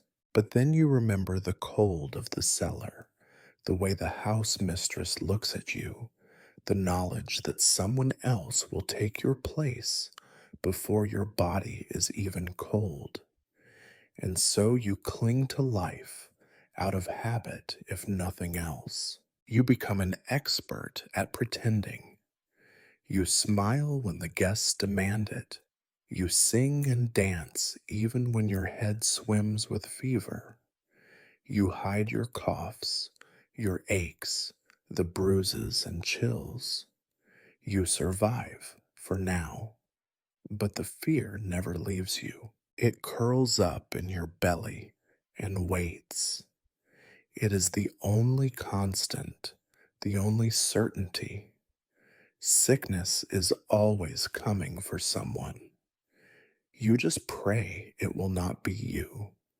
And when, not if, it does, there will be no comfort, no dignity, no rest. Only the knowledge that you are easily replaced, and that in the ledger of this house, death is just another expense, quietly subtracted, never mourned. It would be comforting to think the girls in the house are all sisters in misfortune, bound together by their common struggle, each ready to risk herself for the sake of the others. But the truth, as you learn very quickly, is sharper and colder. The house breeds rivalry as surely as it breeds sorrow. There is never enough to go around, not enough food, not enough space, not enough kindness or hope. And so every day is a battle, silent or not, for the scraps that remain. Quarrels break out over the smallest things. A stolen scrap of bread, a ribbon borrowed and never returned, a patch of sunlight on the floor, even the choicest place to sleep on the straw. Sometimes the fights are all noise and fury, shouted insults, sharp tongued jibes, empty threats whispered in the corridors when the house mistress is not listening. Other times, they are quieter and more dangerous, the kind of cold wars waged with glances and silences and rumors spread at just the right moment to wound. You have learned to keep your own counsel, to guard what little you have, to smile even when you would rather scream. You learn which girls are safe to trust with secrets, usually none, and which will sell you out for a handful of dried apples. Trust is a rare currency here, and it is often counterfeit. Jealousy is a constant presence.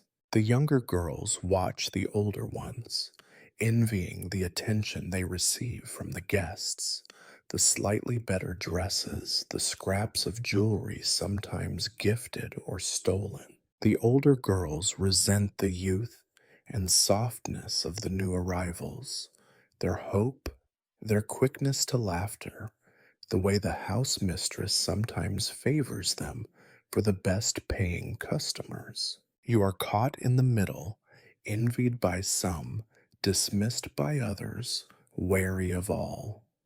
Real fights do happen, and when they do, they are vicious. The rules are simple: no blood on the dresses, no bruises where the guests can see, no noise that brings the house mistress running. But desperate girls are not always careful. You have seen hair torn out by the roots, cheeks scratched raw, lips split by a sudden slap. It happens quickly, anger boiling over, months of bitterness spilled out in one brief moment of violence. Afterwards, the girls separate, tending their wounds, nursing their grudges in silence. Once, two girls fought over a coin dropped by a drunken guest. The older one, Magda, tried to hide it in her shoe, but the younger, Lena, saw her do it. Harsh words turned into blows, and by the end, both had black eyes and the coin had vanished. The house mistress made an example of them: extra chores for a month, no supper for a week, and a warning to the rest of you about what happens to girls who cannot keep the peace. The coin was never found. Sometimes the fights are about more than food or trinkets. Sometimes they are about pride or dignity or the smallest bit of respect. There are girls who will not be spoken to a certain way, who will not accept being pushed to the back of the line, who will not let go of an old slight or a whispered insult. These grudges smolder for weeks, sometimes months, until they explode. Rumors are a weapon, too. A girl might whisper that another has a sickness, or is stealing from the kitchen, or has caught the eye of a dangerous guest. The rumor spreads, twisted and sharpened, until the victim is shunned, or worse, punished by the house mistress. You are careful with your words. You have learned the hard way that a single careless remark can cost you dearly. The house mistress encourages these divisions, sometimes openly, sometimes with a sly word or a knowing glance. She sets girls against each other, promising favors to the most obedient, threatening punishment for the smallest infraction. It is easier to rule a house divided. When the girls are busy fighting among themselves, they have no energy left to resist her or to dream of escape. Still, there are rare moments of kindness: a hand reached out to help you up when you have fallen, a scrap of bread shared in secret, a whispered joke that breaks the tension. You hold on to these moments as tightly as you can, knowing they are fleeting and precious, but you do not mistake them for loyalty. Friendship in this house is always conditional, always temporary, always at risk of being broken by hunger, fear, or a single careless word. The worst fights come at night, when exhaustion strips away your self control and the darkness makes everything feel more dangerous. Someone coughs too loud. Someone kicks you in her sleep. Someone mutters a threat she cannot keep. You huddle under your thin blanket, heart pounding, hoping to be overlooked. The walls seem to close in, the air heavy with old anger and new wounds. You remember the stories you heard before you came here, stories of brave girls who stood together, who faced down the house mistress and ran away to freedom, who protected each other no matter what. Now you know better. Freedom is a fairy tale, and the only protection you have is the distance you can keep between yourself and the next blow. In the morning, the house is quiet again. The bruises are hidden beneath sleeves and hair, the arguments smoothed over by forced laughter and careful silence. The work resumes, the routine grinding on as if nothing has happened. You watch the other girls out of the corner of your eye, never quite sure who is your enemy, who is your ally, who will turn on you when the next coin drops. Here, in the house of quarrels, you survive by keeping your head down, your fists unclenched, your secrets close. You survive by learning when to fight and when to let go. And above all, you survive by remembering that in this place, even the smallest kindness is an act of rebellion, and every friendship is a risk. Memory is a double edged sword. It slips quietly into your mind in the darkest hours, unbidden, a ghost with cold hands and a too soft voice. The present is so relentless, so close and heavy, that you almost forget there was ever another world. Yet some nights, when exhaustion drags you down, but sleep will not come, childhood returns, not as a comfort, but as a cruel reminder of everything you have lost. You remember mornings in a village you barely believe existed, the creak of a wooden bed, the warmth of a wool blanket, the dusty gold of sunlight creeping through cracks in the shutters. You remember your mother's voice, gentle but firm, calling you to fetch water or help with bread. Even the chores seem blessed in memory, the dull thump of kneading dough, the rough weight of a bucket in your hands, the chatter of sparrows outside the window. You remember laughter, too, real laughter, not the brittle, wary kind that lives in the palace corridors. Your sister chasing you through muddy fields, your father lifting you onto his shoulders to show you the first shoots of spring. You remember bare feet in soft grass, the sharp bite of apples stolen from the neighbor's tree, the taste of honeycomb melting on your tongue. You were poor, of course. You remember hunger, yes, but it was honest, uncomplicated. It was a hunger shared by everyone you knew, eased by a neighbor's kindness, by the promise of next season's harvest. You never starved alone. No one ever told you that your worth could be measured in coin or beauty or obedience. No one made you barter your silence or your dignity for a crust of bread. Sometimes you remember the colors, not just the browns and grays of mud and wood smoke, but the riot of springtime wildflowers, the red and yellow of autumn leaves, the blue of the river on a clear day. The palace is full of color too, but it is the color of other people's lives, the silks and banners and jewels that you only touch when you are cleaning them. Your own world has faded to shades of gray, worn thin by scrubbing and fear. You remember, most of all, the feeling of safety. A locked door at night, the sound of your mother humming as she mended clothes by firelight, the knowledge that home was a place where you belonged. Now you live in borrowed rooms, surrounded by strangers, sleeping light, always ready to run at the first sound of anger or demand. On the worst nights, you remember how you left.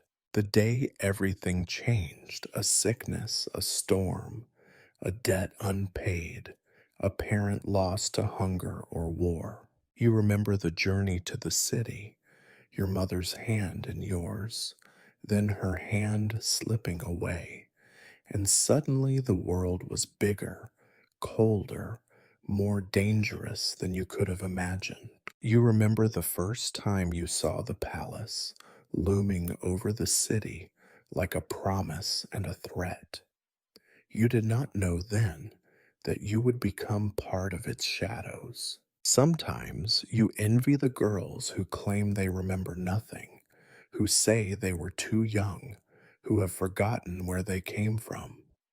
You know they are lying, but you understand why. Memory is heavy. It makes the walls feel closer, the work harder, the fear sharper. To remember is to measure your losses each morning, to carry them with you like a hidden wound. Even so, there are moments you cling to. The memory of a lullaby, half forgotten but sweet. The shape of a pet cat asleep in your lap. The sound of rain on the thatch roof, safe inside, nowhere to go. You hold these memories like talismans, proof that you were once more than what you are now. Yet memory is fickle. The longer you stay in the palace, the more the old world slips away. Your mother's face blurs at the edges. Her voice is drowned out by the house mistress's shouts. The village road becomes a dream. Sometimes you wonder if it was ever real, or if you have always been here, waking to the stink of straw and cold stone, counting bruises and crumbs, waiting for the next day to start. Some of the girls talk about the future. You talk about the past. It is safer, somehow, to look backward than forward. The future is a blank wall, the past a cracked mirror. You pick up the pieces, turn them over in your mind, try to see yourself as you once were, a child running through fields, a daughter safe at home, someone with a name and a family and a purpose. But the mirror always shows your present face in the end. Hollow eyes, bitten nails, lips pressed tight against questions you dare not ask. You are not a child anymore, and there is no home waiting for you beyond the palace walls. Still, some nights, when you are alone and the house is quiet, you let yourself remember. You whisper the names of people you loved. You try to recall the taste of honey, the color of wildflowers, the feeling of belonging. You hold these memories close, not because they comfort you, but because they remind you of what has been stolen. Memory is a burden, but it is also a rebellion. To remember is to refuse the world as it is, to keep alive the faint hope that you are more than what this house has made of you.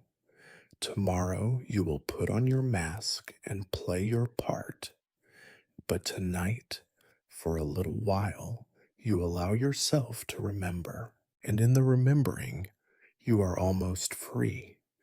Hygiene is a word you almost never hear in the palace. No one would dare say it aloud, as if naming it might invite more filth, more vermin, more embarrassment. The nobles hide their filth behind perfumes and powders, behind servants whose job is to sweep away the evidence. For you and the other girls, there is no hiding, only the daily struggle to keep one step ahead of the dirt and to accept, sooner or later, that it always wins. You wake every morning feeling a little less clean than the day before. The straw mattress beneath you is alive with its own population, lice, fleas, and, In the coldest months, the occasional rat bold enough to bite. Your skin is pocked with old bites. Your scalp itches even before you touch it. You scratch at yourself beneath your shift and hope the house mistress is not watching. She claims that lice are a sign of laziness, as if the little beasts can be reasoned with. There are few privileges in the house, but clean clothes are not among them. You wear the same dress for days, sometimes weeks, until the stains become too obvious or the smell too sharp. Laundry is a luxury. Water is rationed and must be carried up by the bucket, icy in winter and slimy in summer. Once a week, if you are lucky, your shift is scrubbed in a basin with a rough chunk of lye soap, your hands turning red and raw in the effort. The water turns gray almost instantly, and so do the clothes. Most days, your body feels like a map of grime. Layers of sweat in the creases of your elbows and behind your knees, a permanent ring of filth around your neck, a kind of sticky dirt that lives between your toes. In winter, the cold keeps you from washing more than your face and hands, your breath fogging the air as you splash a few drops from the cracked basin. In summer, you sweat through your clothes and go to bed sticky, praying for a breeze that never comes. There are girls who try to fight it. They borrow a sliver of soap. They find a clean patch of grass outside on warm days. They beg water from the kitchen. But the effort is never enough. The filth is patient, relentless, always finding a way back. You hear the older girls mutter, "Why bother?" And you begin to understand. Cleanliness is just another thing to miss, another reminder of what you once had and will never have again. Your hair is its own disaster. The house mistress insists that it be tidy, brushed, braided, free of visible vermin, but she never gives you anything better than a splintered comb. You sit with your back to the wall, dragging the comb through your tangled hair, wincing as it pulls at knots and yanks out a few more hairs with every stroke. You watch the dark specks fall onto your lap and crush them with your thumb. If you are unlucky, you get the worst punishment: your head shaved, your shame made public, your cold scalp exposed to everyone's laughter and pity. The communal privy is another misery. It sits at the far end of the yard, a wooden box perched over a hole that smells of rot and old fear. You visit it as little as possible, timing your trips for when the others are busy or asleep. Inside, the darkness is thick and the air alive with flies.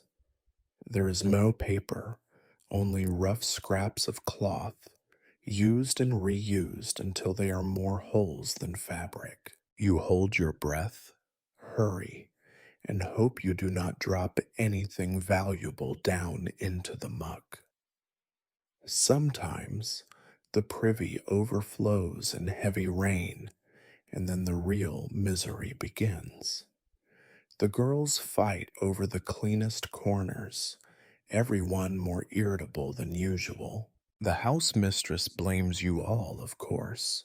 Filthy, lazy animals, she spits, as if you chose this, as if the palace itself is not built on a foundation of filth. Your teeth are another problem. Once, you remember brushing them with salt or sage leaves, your mother insisting you scrub every night. Here, you make do with your finger or, If you are lucky, a broken toothstick, your breath grows sour, your gums bleed, and your teeth ache when you chew on hard bread. Some girls lose theirs entirely, their smiles caving in before they reach 20. The house mistress says nothing unless a guest complains. Every surface in the palace is a lesson in contradiction. The great hall gleams after a day of scrubbing, but lift a tapestry and you will find a wall black with mold. The kitchens overflow with waste and vermin, the pantries alive with weevils and mice. Even the nobles, beneath their fine brocades and jewels, stink of sweat and bad breath. You notice it most when they pull you close, when their lips brush your cheek and leave a wet trail of grease and perfume. You learn to wash as best you can, making do with handfuls of water, a stolen drop of oil for your hair, a crust of bread to scrape the film from your tongue. You learn to live with the itch, the smell, the knowledge that your body is not your own and never truly clean. You stop flinching at the sight of bugs, at the stink of old wounds, at the scabs that never heal. Sometimes you dream of baths, warm water, rose scented soap, your mother's hands gentle in your hair. You wake from these dreams angry, almost weeping. There are baths here, but not for you. Only the nobles have hot water, linen towels, scented oils. You are sent to fetch the water, to empty the tubs, to scrub the floors afterward. Your reward is the ghost of a smell, a memory of warmth that fades as quickly as it arrives. You tell yourself it does not matter, that cleanliness is for other people, but you feel it, always, the eyes of the guests, the judgment of the house mistress, the weight of the filth clinging to your skin like another layer of clothing. It marks you as surely as your dress or your posture. It is a badge of poverty, a scar that never heals. You survive, as you always do, by lowering your standards. A day without lice is a good day. A shift that smells only faintly of rot is a blessing. A mouthful of water that does not taste of iron is a gift. You find joy where you can, in the moments when you catch a whiff of fresh air, when the rain falls hard enough to let you stand outside and pretend you are clean. In the end, you accept what you cannot change. You are dirty, and you will always be dirty until the day you leave the palace or the world itself. You tell yourself it does not matter, but every so often you catch your reflection in a tarnished plate or a puddle of water, and you remember how it felt to be clean. And then, woe, as always, you forget, because in this place, to remember is to suffer, and survival depends on forgetting almost everything except the need to endure. The future is a subject best avoided in the palace. It hangs over you and the other girls like a fog, never clear, always cold, thick with things you would rather not name. Still, you cannot help thinking about it, especially at night, when sleep will not come and you are left alone with your thoughts. The future, you realize, is not something that belongs to girls like you. It is an empty space waiting to swallow you whole. Sometimes you try to imagine what will become of you if you survive another year in the palace, or two, or 10. You watch the older girls, the ones with hollow faces and stooped backs, hands gnarled from years of work, eyes wary and tired. They are living warnings. Some of them have been here so long they have forgotten their own names, answering only to the nicknames the house mistress gives them: Mouse, Crow, Old Bone. You wonder if you will become one of them, shrinking into the shadows, shuffling from room to room, neither noticed nor wanted. You know the truth. You are only valuable as long as you are young, as long as your skin is smooth and your eyes are bright. The house mistress keeps a careful ledger, and you can almost see the invisible tally marks. How many seasons left before you are too worn, too thin, too broken to fetch a good price? When the tally runs out, there is no ceremony, no kind farewell. You are simply replaced. The best outcome, everyone agrees, is to catch the eye of a wealthy guest. Not because it leads to love, no one believes that, but because it sometimes leads to escape. A rich merchant might take you as a mistress. A minor noble might keep you in a little house at the edge of the city, where at least you have your own bed and enough to eat. It is not freedom, not really, but it is better than the alternative. There are always rumors about girls who married well, but you notice that no one ever hears from them again. For most, there are only a handful of paths out of the palace, and none of them are good. Some girls leave when their beauty fades, cast out with a few coins and a bundle of rags. You have seen them in the streets, faces you once knew, now older, harder, marked by hunger and despair. They beg at the market gates, they sleep under bridges, they sell themselves for less than a loaf of bread. The city is full of such ghosts, and every girl knows she could join them at any time. Others try their luck with different houses, hoping for better treatment or kinder masters.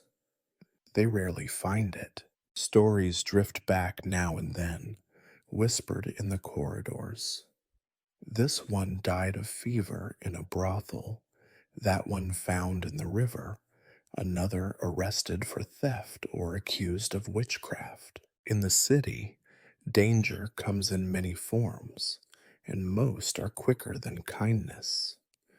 The bravest girls talk about running away, striking out for the countryside, or joining the pilgrims on the long road to some distant holy place. You have heard these stories since your first night here, told in the hopeful, desperate tones of those who do not yet understand the world's cruelty. You want to believe in escape, but you have seen what happens to runaways: caught, punished, returned with bruises and new scars, made an example for the rest. Some choose the convent, trading one form of captivity for another. The house mistress is only too happy to send off any girl who grows too troublesome or sickly, for a fee, of course. The nuns are stern, and their walls are thick, but at least there is bread and a roof. Sometimes you think about it.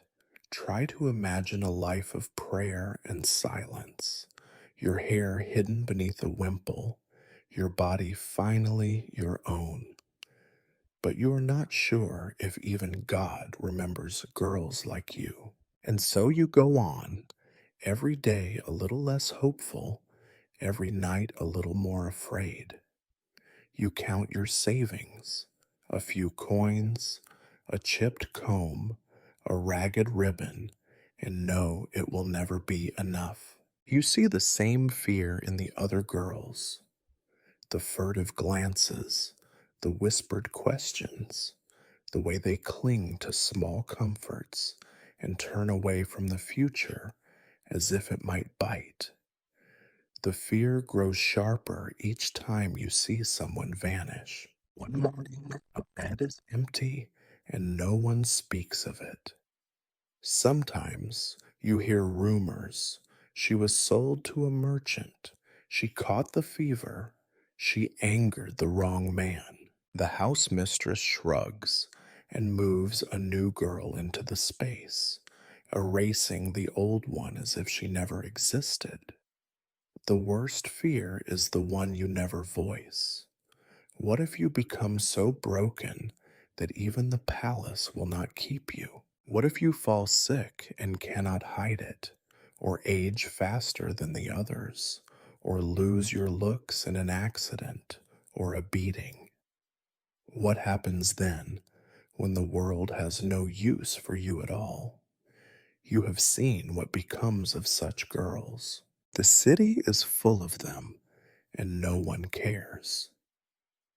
Still, you cling to hope, however thin. Perhaps tomorrow a guest will be kind. Perhaps the house mistress will forget your name when it is time to punish someone. Perhaps you will find a way out that no one else has seen. Hope is a dangerous thing, but it is the only thing you have left. It keeps you moving, keeps you quiet, keeps you alive. You do not speak of the future with the other girls. It is bad luck. And besides, what would you say? That you dream of a warm bed, a full belly, a room of your own? That you wish for someone to remember your real name? That you are terrified of dying in the dark, forgotten and alone? You keep these fears to yourself. You wear them like another layer of clothing, heavy, itchy, impossible to remove. The future is not your friend, but you cannot stop thinking about it. You stare into the darkness, trying to imagine something better, something different, but the shadows never change. In the morning, you will rise and play your part again. You will smile, you will serve, you will endure. The future can wait a little longer. After all, it has been waiting for you your entire life. Loss is something you think you understand at first. You have already lost so much before you came to the palace: your home, your family, your name, your safety.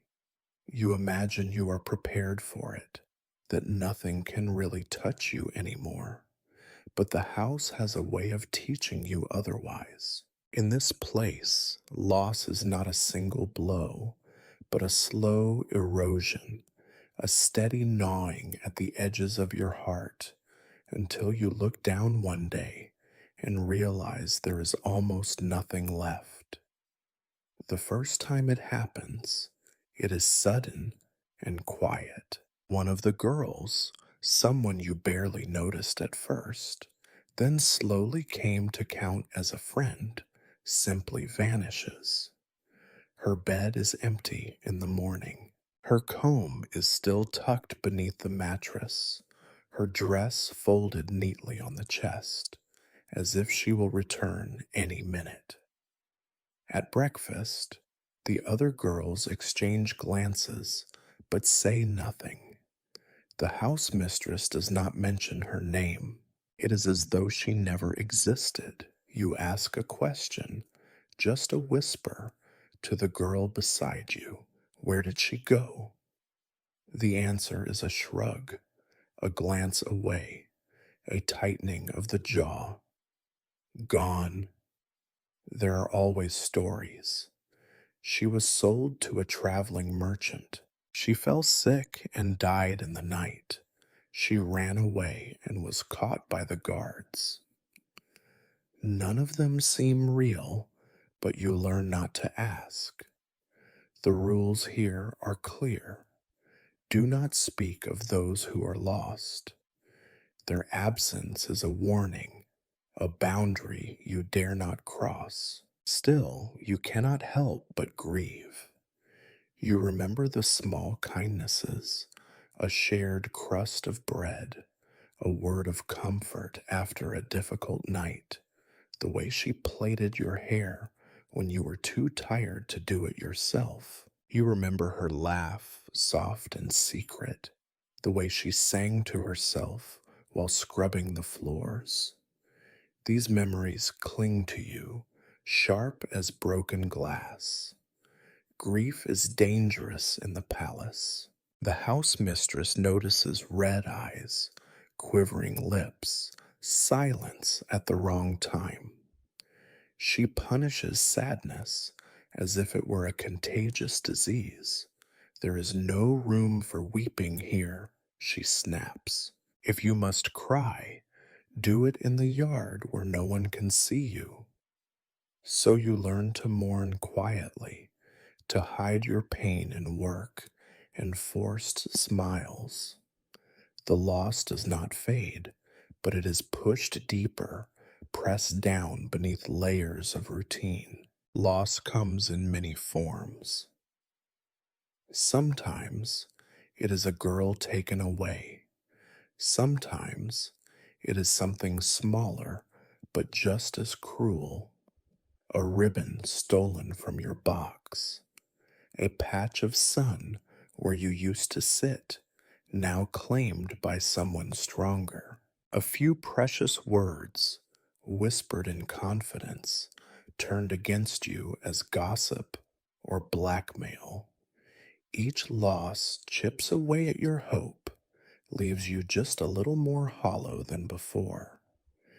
The worst loss is the loss of innocence. It is not a single moment, but a slow realization that kindness is not always rewarded, that trust is a gamble you almost always lose.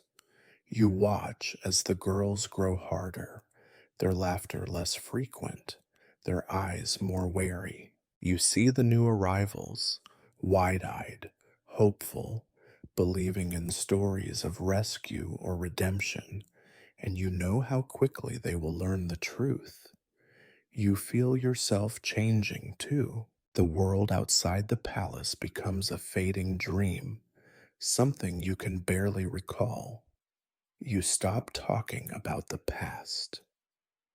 You stop believing in the future. Your world shrinks to the narrow corridors, the cold beds, the faces you see every day, and the empty places where others once slept.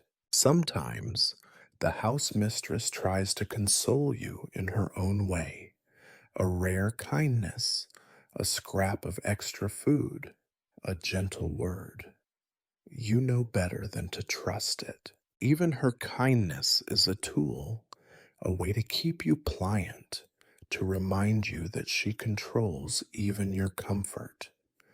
Loss is a lesson she teaches with practiced skill. There are rituals of mourning among the girls, but they are secret, hidden from the house mistress. Sometimes at night, you gather with the others in the darkest corner of the dormitory and whisper stories of the lost ones. You remember their faces, their jokes, the things they loved. For a little while, you make them real again. You promise not to forget, but already the details blur. You begin to realize how easy it is to disappear here, how quickly a name can be wiped away, how little it takes to erase a life. It frightens you, the thought of being forgotten. You start to hoard small things, buttons, scraps of fabric, anything with a story attached. You want to believe that if you are lost, someone will remember you, even if only for a little while. But the world moves on. The empty bed is filled by a new girl, her voice too loud, her laugh too hopeful. You watch her and feel old. The cycle repeats, new faces, new losses, the endless grind of survival. You grow used to it, or at least you pretend to. Yet sometimes, when the house is quiet, you feel the ache of absence more keenly than ever. You count the names you have lost, the faces you can no longer picture. You wonder how many times your own name has almost slipped from someone else's memory. You promise yourself you will not let it happen again. But deep down, you know you have no choice. In this house, loss is as certain as hunger or cold. It is part of the air you breathe, the water you drink, the straw you sleep on. You try to hold on to what little you have, but the world is always hungry, always ready to take more. You keep moving, keep working, keep pretending, because there is nothing else you can do. And so you become, bit by bit, one of the girls who no longer cries, who no longer asks questions, who no longer believes in rescue. Loss has become a part of you, as familiar as your own shadow. Tomorrow, someone else will disappear, and the cycle will begin again. Night is the true master of the house. By day, there is a structure, meals and chores, inspections and performances. But when the sun sets, routine slips away, replaced by a kind of chaos that no one talks about, but everyone understands. Night is when the house becomes truly alive and truly dangerous. You know when the evening is ending, not by the clock, but by the mood. The last scraps of supper have been cleared. The house mistress's voice fades into a dull drone, and the corridors fill with the sounds of closing shutters and hurried footsteps. Some girls try to look busy, scrubbing at invisible stains, folding already folded cloth, doing anything to avoid the eye of the mistress, or worse, the glance of a guest with after dinner appetites. Preparing for night is a ritual of nervous efficiency. First, you try to clean yourself, if water can be had. The wash basin is always crowded, and the water is never quite clean. You splash your face, trying to scrub away the day's sweat and tears, and use the end of your shift to pat your skin dry. You untangle your hair as best you can with your fingers or the battered comb, pulling out knots and lice and sometimes a handful of your own hair. The dormitory fills with whispered complaints, muttered prayers, half hearted attempts at jokes. Someone tries to braid her hair neatly. Someone else sharpens a splinter of wood to use as a toothpick. You share the last crumbs of bread, the dregs of watered wine, because there is no telling when you will eat next. Hunger sharpens everyone's senses, but there is no time to think about it. Next comes the battle with clothing. If you are lucky, you have a shift that is not too filthy, stockings without too many holes. You fix what you can with borrowed thread, or tie knots where the fabric is torn. The shoes are worse at night, hard, cold, still damp from the afternoon's rain or from someone else's sweat.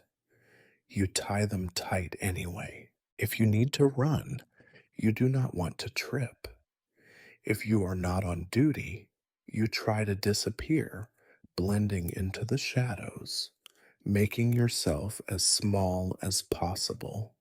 You find a corner, tuck your knees under your chin, and keep your head down. The house mistress walks the halls, eyes like a hawk's, looking for girls to send on errands or to deliver to guests who have requested special company. You pray not to hear your name, but you know better than to pray out loud. If you are chosen, you steel yourself. There is a kind of numbness that comes over you. No more hoping for kindness or mercy, only the practiced routines of survival. You remember the rules. Never speak unless spoken to, never contradict a guest, never show fear, never resist. Your mind slips away, leaving your body to move through the night as if it belongs to someone else. It is a trick you learn early, and it is the only way to survive. Sometimes the worst is the waiting. You lie in your straw bed, fully dressed, listening for footsteps on the stairs, for the creak of the door, for the sound of your name, whispered or shouted in the dark. Sleep is impossible. The air is thick with dread, with the heat of too many bodies pressed close together, with the stench of unwashed clothes and old fear. The younger girls are the most afraid. They huddle together, whispering stories of kind guests or magical escapes. The older ones are silent, resigned, their eyes fixed on nothing. You become one of the silent ones over time. You learn that hope only makes the pain sharper, the disappointment heavier. Sometimes there are surprises. A guest falls ill or drinks too much and forgets his appointment. The house mistress is called away by some emergency, and you are left alone for a few precious hours. On these nights, the dormitory is filled with a strange, uncertain peace. Some girls dare to laugh, to tell stories, to sing a quiet song. You let yourself relax just a little, but never fully. The night is not over until the sun rises, and the dangers never truly sleep. Most nights, though, you are not so lucky. The doors open and close, the footsteps come and go, and you go with them, doing what is expected, saying what must be said, pretending to be someone else until you almost believe it. You count the hours until dawn, making bargains with yourself. If you can make it through this night, maybe tomorrow it will be easier. Maybe tomorrow the house mistress will overlook you. Maybe tomorrow you will find a way to run. There are rituals for returning to bed. You strip off your dress, shake the dust from your hair, check your arms and legs for new bruises. You hide the worst of your wounds, knowing that sympathy is in short supply. You pull your thin blanket over your head and try to forget for a little while where you are and what you have become. Some girls weep, some stare into the dark, wide eyed, unable to sleep. Some pray. You learn to do none of these things openly. The house mistress hates weakness, and the other girls have their own burdens to carry. You keep your fears to yourself, letting them gnaw at you from the inside out. Outside, the world is silent, the city asleep beneath the stars. You listen for sounds of life, a dog barking, a cart rolling past, the distant cry of an owl. Sometimes You remember that there is a world beyond these walls, that once you belonged to it. Sometimes the memory hurts more than anything else. You try to prepare yourself for the next day, for the next night, for the endless cycle of hunger and fear and humiliation. You tell yourself that you are strong, that you will endure, that nothing can break you. You repeat these lies until they almost sound true, and so you lie awake, staring at the ceiling, waiting for the dawn.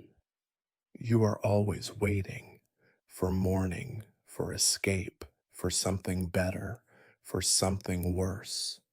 Night is never truly over. It lingers in your bones, in your dreams, in the bruises you hide and the tears you never shed. Preparing for night, you realize, is not about getting ready for sleep. It is about surviving the darkness 1 hour at a time.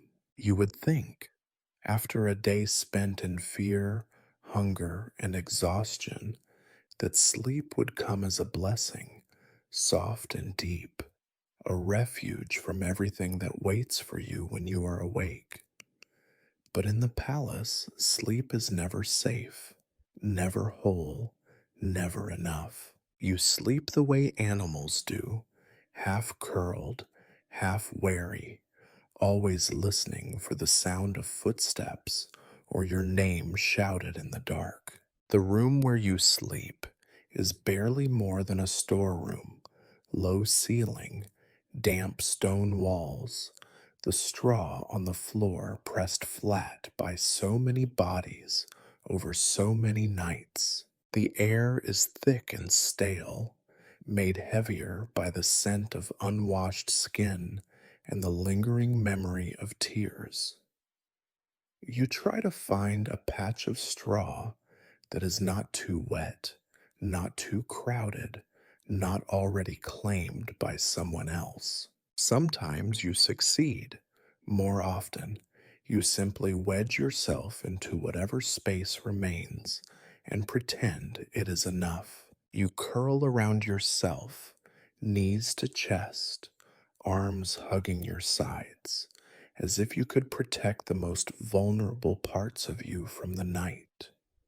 Your head rests on a bundle of rags, or on your own arm if you have nothing softer. You share your space with other girls, shoulder to shoulder, back to back, everyone packed together for warmth and for the small comfort of knowing you are not alone, even if loneliness is all you feel. Sleep comes in fits, never lasting long. There are too many interruptions, someone coughing, someone crying out in a nightmare, someone shifting in her sleep and bumping into you. Rats scuttle through the straw, their tiny claws loud in the silence. You flinch at every unexpected sound, half expecting the house mistress to burst in, or a guest to demand company, or another girl to take your blanket or your place in the bed.